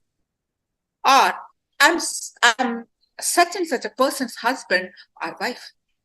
I'm her husband or somebody's son, I'm somebody's daughter and somebody's wife, and so on. Our personality is built on these few foundations. When we move from the physical body, all these foundations will be completely shaken. We can't sign our name on our checks anymore. Our signature is not accepted. Our bank balance is no more related to us. We cannot handle our bank account. Our car will not be useful to us. At the most, only the ambulance will be useful. Our house will be filled with all our relatives. They will be weeping to see us dead. But neither our house nor our relatives will be useful to us. We can't even relate with our relatives. We can't talk to any one of them. If we try to, they will run away. Your wife will come up to the last point in the procession and weep. Your son will come through to the end and do the last rites and rituals. But who will come after that? Nobody. Nobody can come. Only the conscious glimpse can come with you. In this way, whatever is the foundation for your being, that whole foundation will be shaken. Naturally, you don't have anything to hold on to. Understand this one thing. If we suddenly hear some loss in our business, we will feel that our whole body is suffering. The suffering will not be just in one portion. The whole body will be suffering. It will be almost like our being is crushed. We can see in our life, if we just sit in our office and worry about something, we don't have to do any work. If we just sit and worry alone, we will have shoulder pain. If we just sit and worry for 10 minutes, what will happen? We will have shoulder pain. So understand that when something moves away from us, our whole body suffers. When we move away from the physical body, the same suffering starts happening in us. Whatever we are, we thought was a foundation for our life is shaken. As of now, this whole world will appear as 4D. All this talk about spirituality, meditation, growing in the inner being, consciousness, etc. will appear as black and white.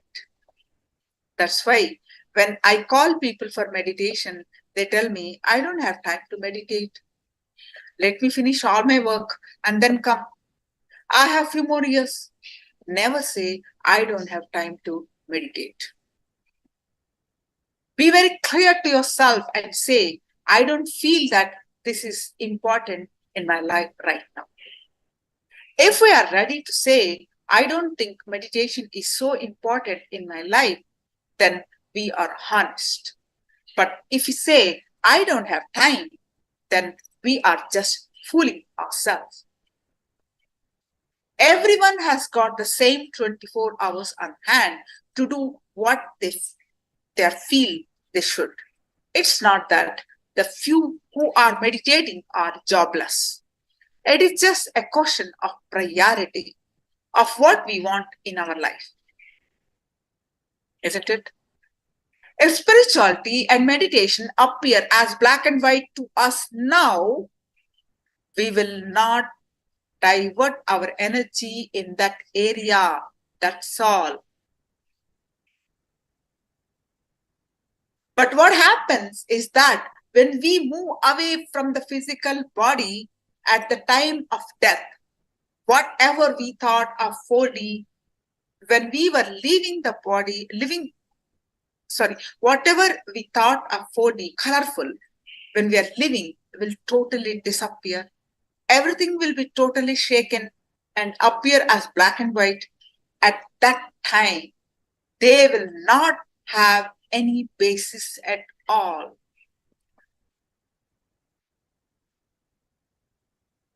In them, we will not be able to find any space where we can rest. That is the reason why death is always a suffering. But at that moment, if we can have a conscious glimpse or glimpse of consciousness from our past, then we can consciously enter into death. Let me explain further. If we understand this concept completely, we will not develop attachment to whatever we think of as 4D. We may enjoy them, but our personality will not be built on them. We will become intelligent, and then when we are living, we will create at least one part of the foundation or one pillar in the other dimension, that is spirituality. You see, now we are in two dimensions, the material world and spirituality. Right now, what is happening is that however many pillars we build our personalities and life upon, all those pillars are based on the material world, which appears to be 4D. Not a single pillar is based on consciousness or our inner space. Our whole body, our whole personality is built only based on the outer space. Our name, our fame, our society speaks about us, etc. Our complete personality is structured only on what society speaks about us.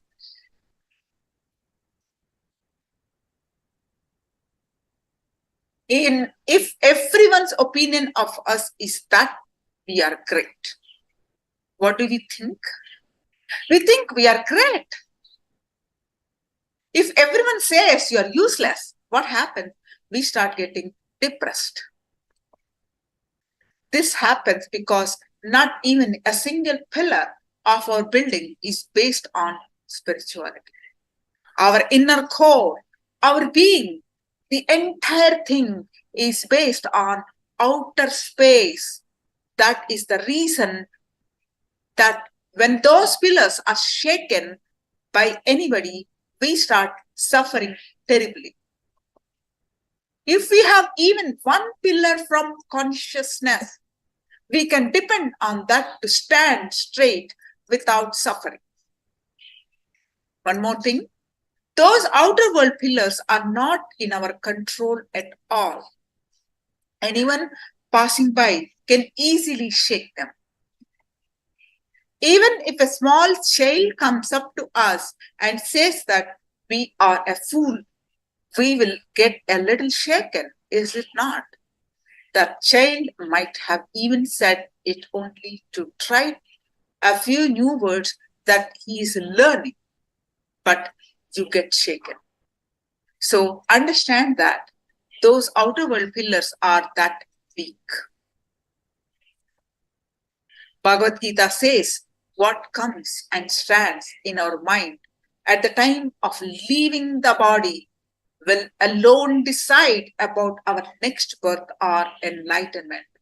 If we have at least one pillar on consciousness, naturally we will not have suffering when we leave the body. All the other pillars will become black and white, but even if the other pillars become black and white, this one pillar will be there in multicolor as 4D. This one pillar will be there to take us through the process. As of now, we have no pillar to take us through. That is the problem. As of now, our whole personality is based on the outer space. All our pillars are made up of what we think as 4D now. And there is no inner space for us either.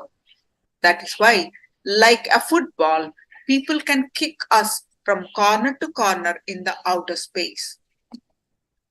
Anybody can just throw one word towards us and make us depressed. If somebody says we are mad, we shout at them and prove that we are mad. A single word is enough to make us mad. Nothing much is necessary. We are almost like the street dogs. If we just throw one stone at it, it becomes mad.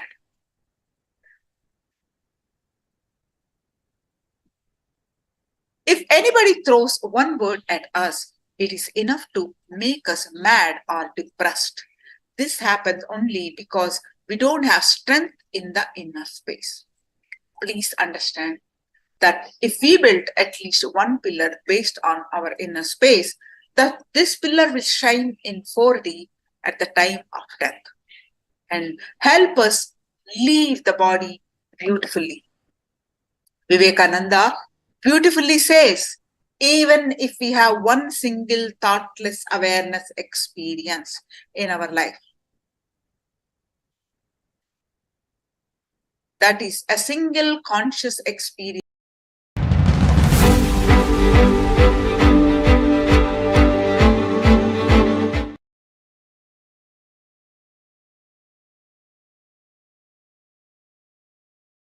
we will leave our body peacefully. We will have just awareness without thoughts. The idea I exist in all of us when we are awake. In deep sleep, it is there. Is it there? No. In the same way, almost every one of us has thoughts when we are awake. In deep sleep, do we have thoughts? No. There are two states of mind and two states of being.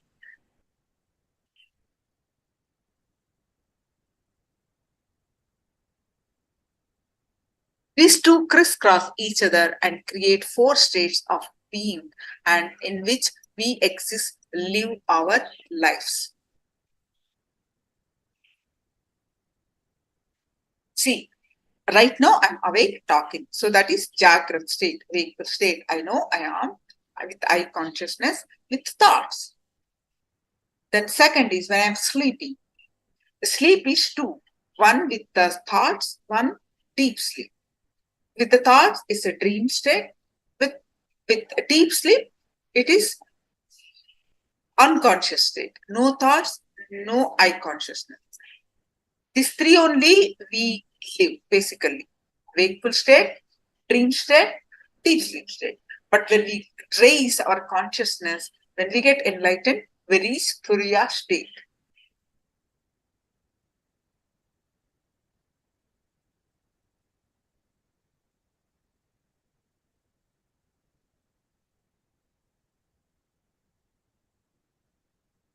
In the next state, there will be a thought, but there will not be sense of I that we experience in the waking state. This is what we call the dream state. You may ask, how is it that in the dream state, we don't have the sense of I? Let me explain. Now, in the waking state, if you choose, you can control your thoughts. Am I right? You can suppress them, alter them, and recreate them in a different way. You can do whatever you want with them because the frequency of I is higher in the frequency of thoughts. I is more powerful here in the waking state. In the dream state, I is less free, has got less frequency. That's why you're not able to control your dreams as you wish to.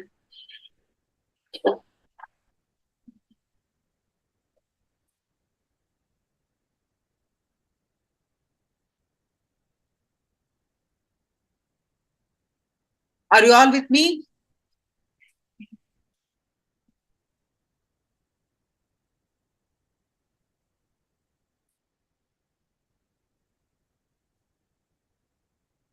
That's why in the dreams you don't have control. You just have to go dreams where the dreams take you. You have to go, that's all.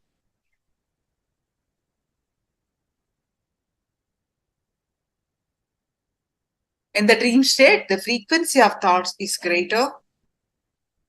That's why they just flow. You can't do anything about it. If at all we have the opportunity to dream what we want to, we know what type of dreams we will be having.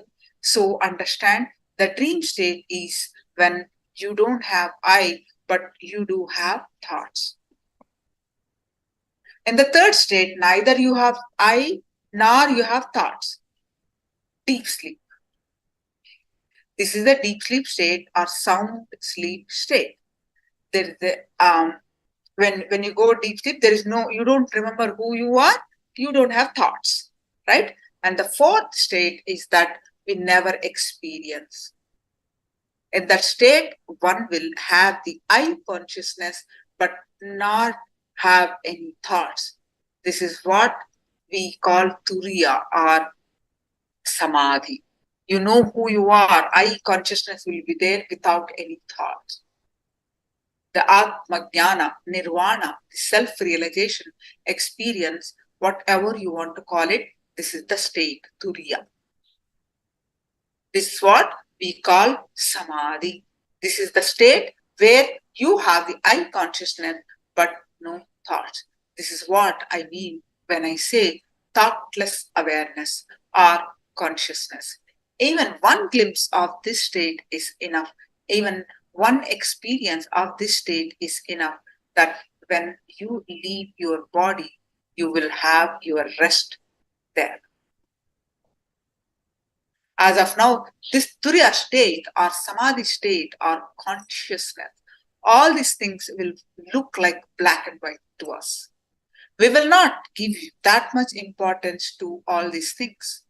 We will think this is for philosophers or for people who are ready to die of old age. It will be very difficult to surrender to even the idea of this Turiya state. It will be very difficult to work for this consciousness because it appears only as black and white to us, of little or no value to us. You must be thinking, who knows what the truth is? He must be telling something to do his business. I always tell people that it is not so easy to understand all these things.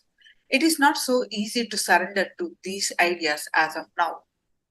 The moment you hear the word consciousness or surrender or samadhi or meditation, immediately, what do you think? All this is very difficult for me. And not only that, we will always have the fear. You may now tell me to surrender, but tomorrow you may take away my property, or you may take away my husband, or you may take away my wife away from me. You may take away my kids also, or I myself may get inspired and go behind you. These are so many troubles, so many problematic possibilities that you see when you hear all this. It's very difficult to trust somebody. It is very difficult to enter into this fourth state or even to come close to it. But it seems difficult only because all these things appear in two color now, the black and white. But when you leave the body, then it will appear as 4-color, and whatever you thought of as 4-color now will become completely 2-color, black and white. Now let us see how the second death happened in so peacefully. Again, the statement which I am going to make now is little difficult to understand, but I have no other way. The truth has to be explained as it is. The truth has to be expressed.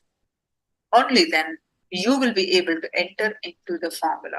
This is the way the formula happened to the person who died peacefully in the second death that I saw in ICU.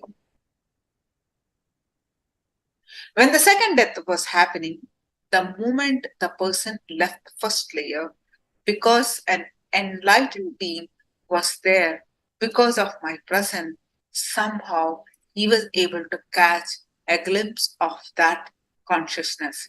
He was able to catch my presence.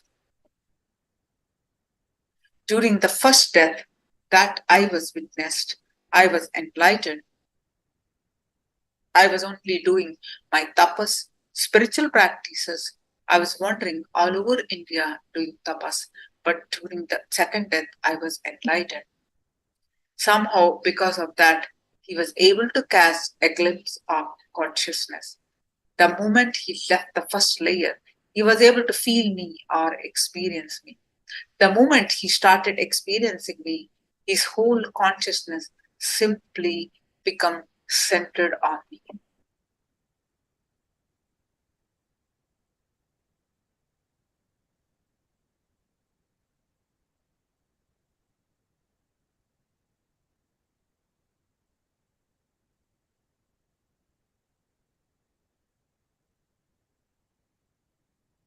Usually, what are the things that stop you from surrendering to the master? The list is the same for everyone.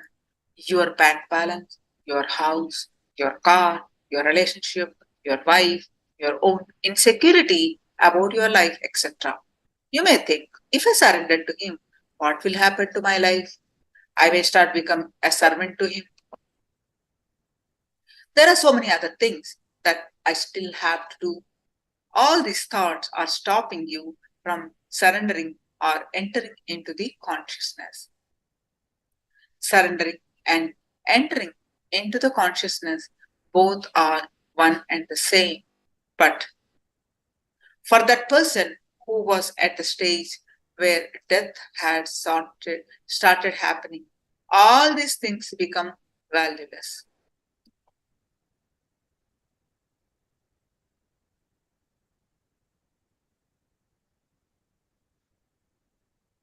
They had no significance for him anymore. As I told you earlier, when you leave the first level, your body itself, all these things will become valueless to you. So whatever strings were pulling him down were already cut or disconnected. None of these usual attachments or fears was binding him.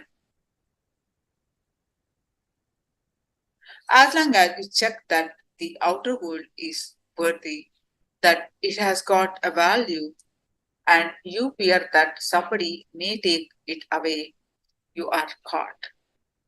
You fear that somebody may snatch it from you, and you can't surrender the experience of consciousness.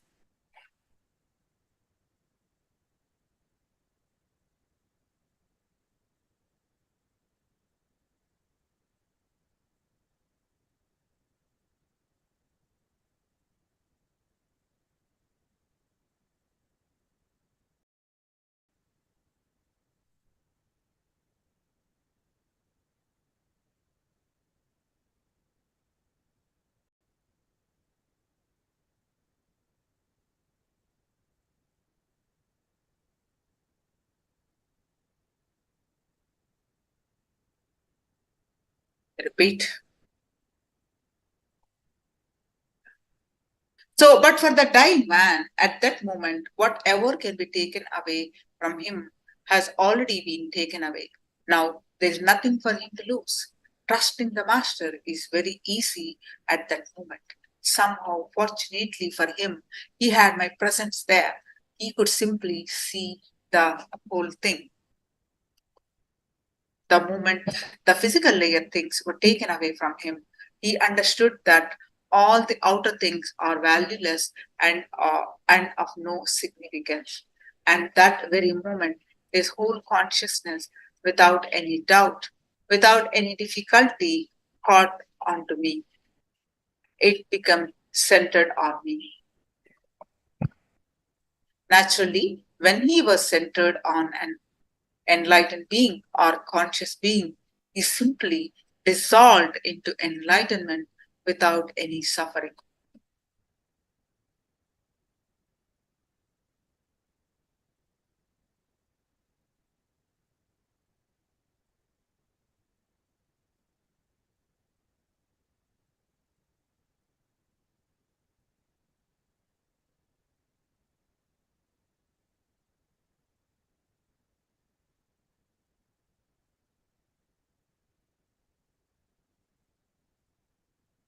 As long as you have a choice, you have to practice commitment, renunciation, charity, righteousness, all and whatnot. At the time of death, you don't have to practice anything. Everything will simply taken away from you without your permission or control. Then what is there to practice? Renounce what? You won't have anything even to renounce. In those moments, there is nothing that can stop you from entering into the enlightenment experience. There is nothing that can stop you from entering into the conscious experience. But there is only one thing you need when you leave the body. You need a conscious being around you. Without that, it is not possible.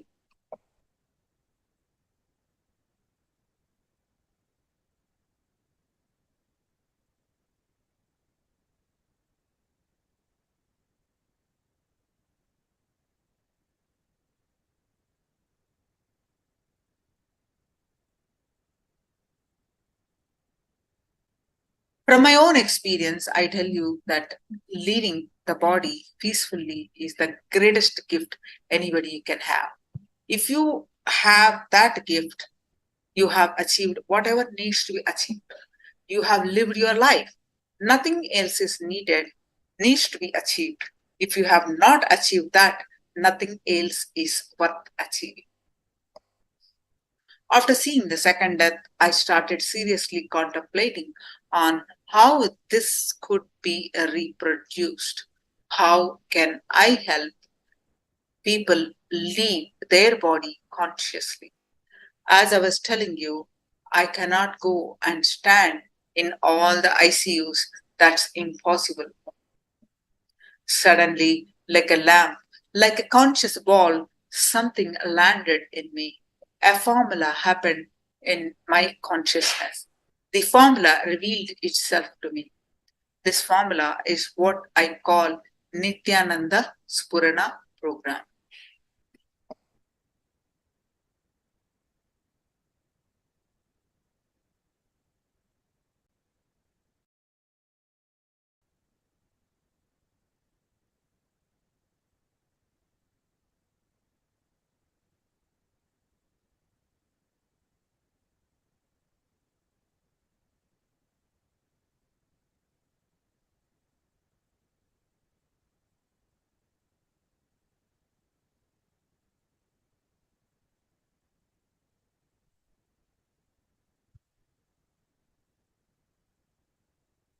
So how you tune into TV channels, at the time of leaving the body, you tune yourself to consciousness. You can tune yourself to thoughtless awareness, conscious experience. You will simply see that your life itself was a conscious experience. To one power manifestation, very powerful truth you have been learning. Now you can ask questions and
Please post your powerful cognitions from Living Enlightenment book.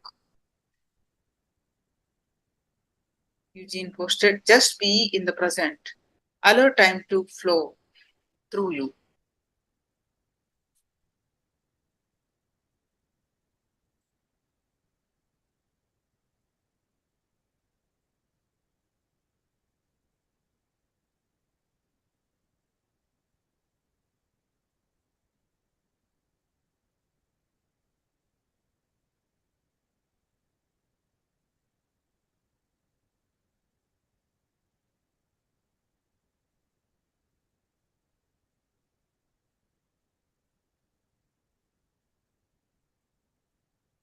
Yes, now please straight.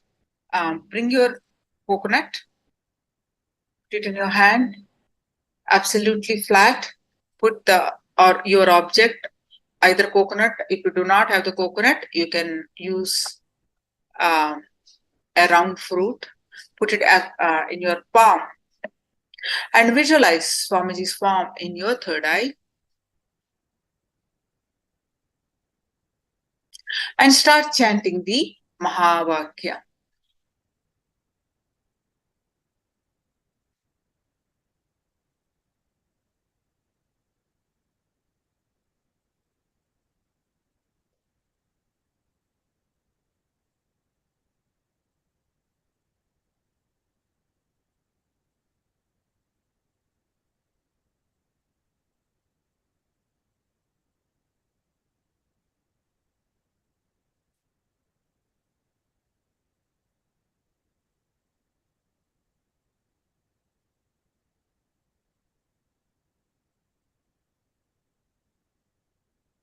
Yes.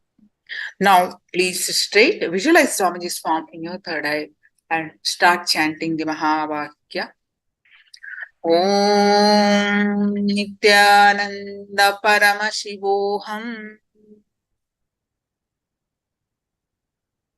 And intensely experience the space of Advaita.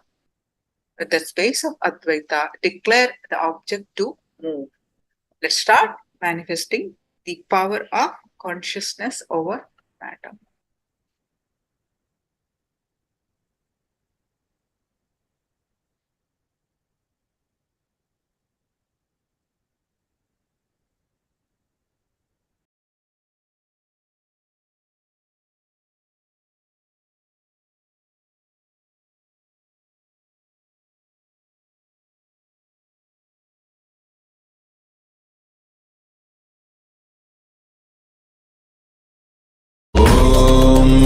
Nithyananda Paramashivoham Om Nithyananda Paramashivoham Om Nithyananda Paramashivoham Om Nithyananda Paramashivoham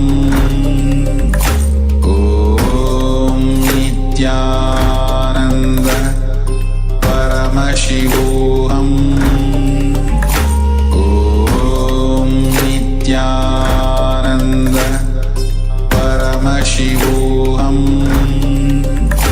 Om Nithyananda Paramashivoham Om Nithyananda Paramashivoham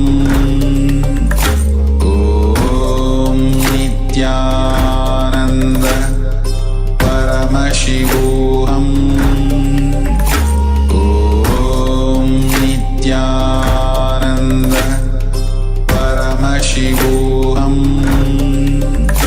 Om Nithyananda Paramashivoham Om Nithyananda Paramashivoham Om Nithyananda Paramashivoham Om Nithyananda Paramashivoham Om Nithyananda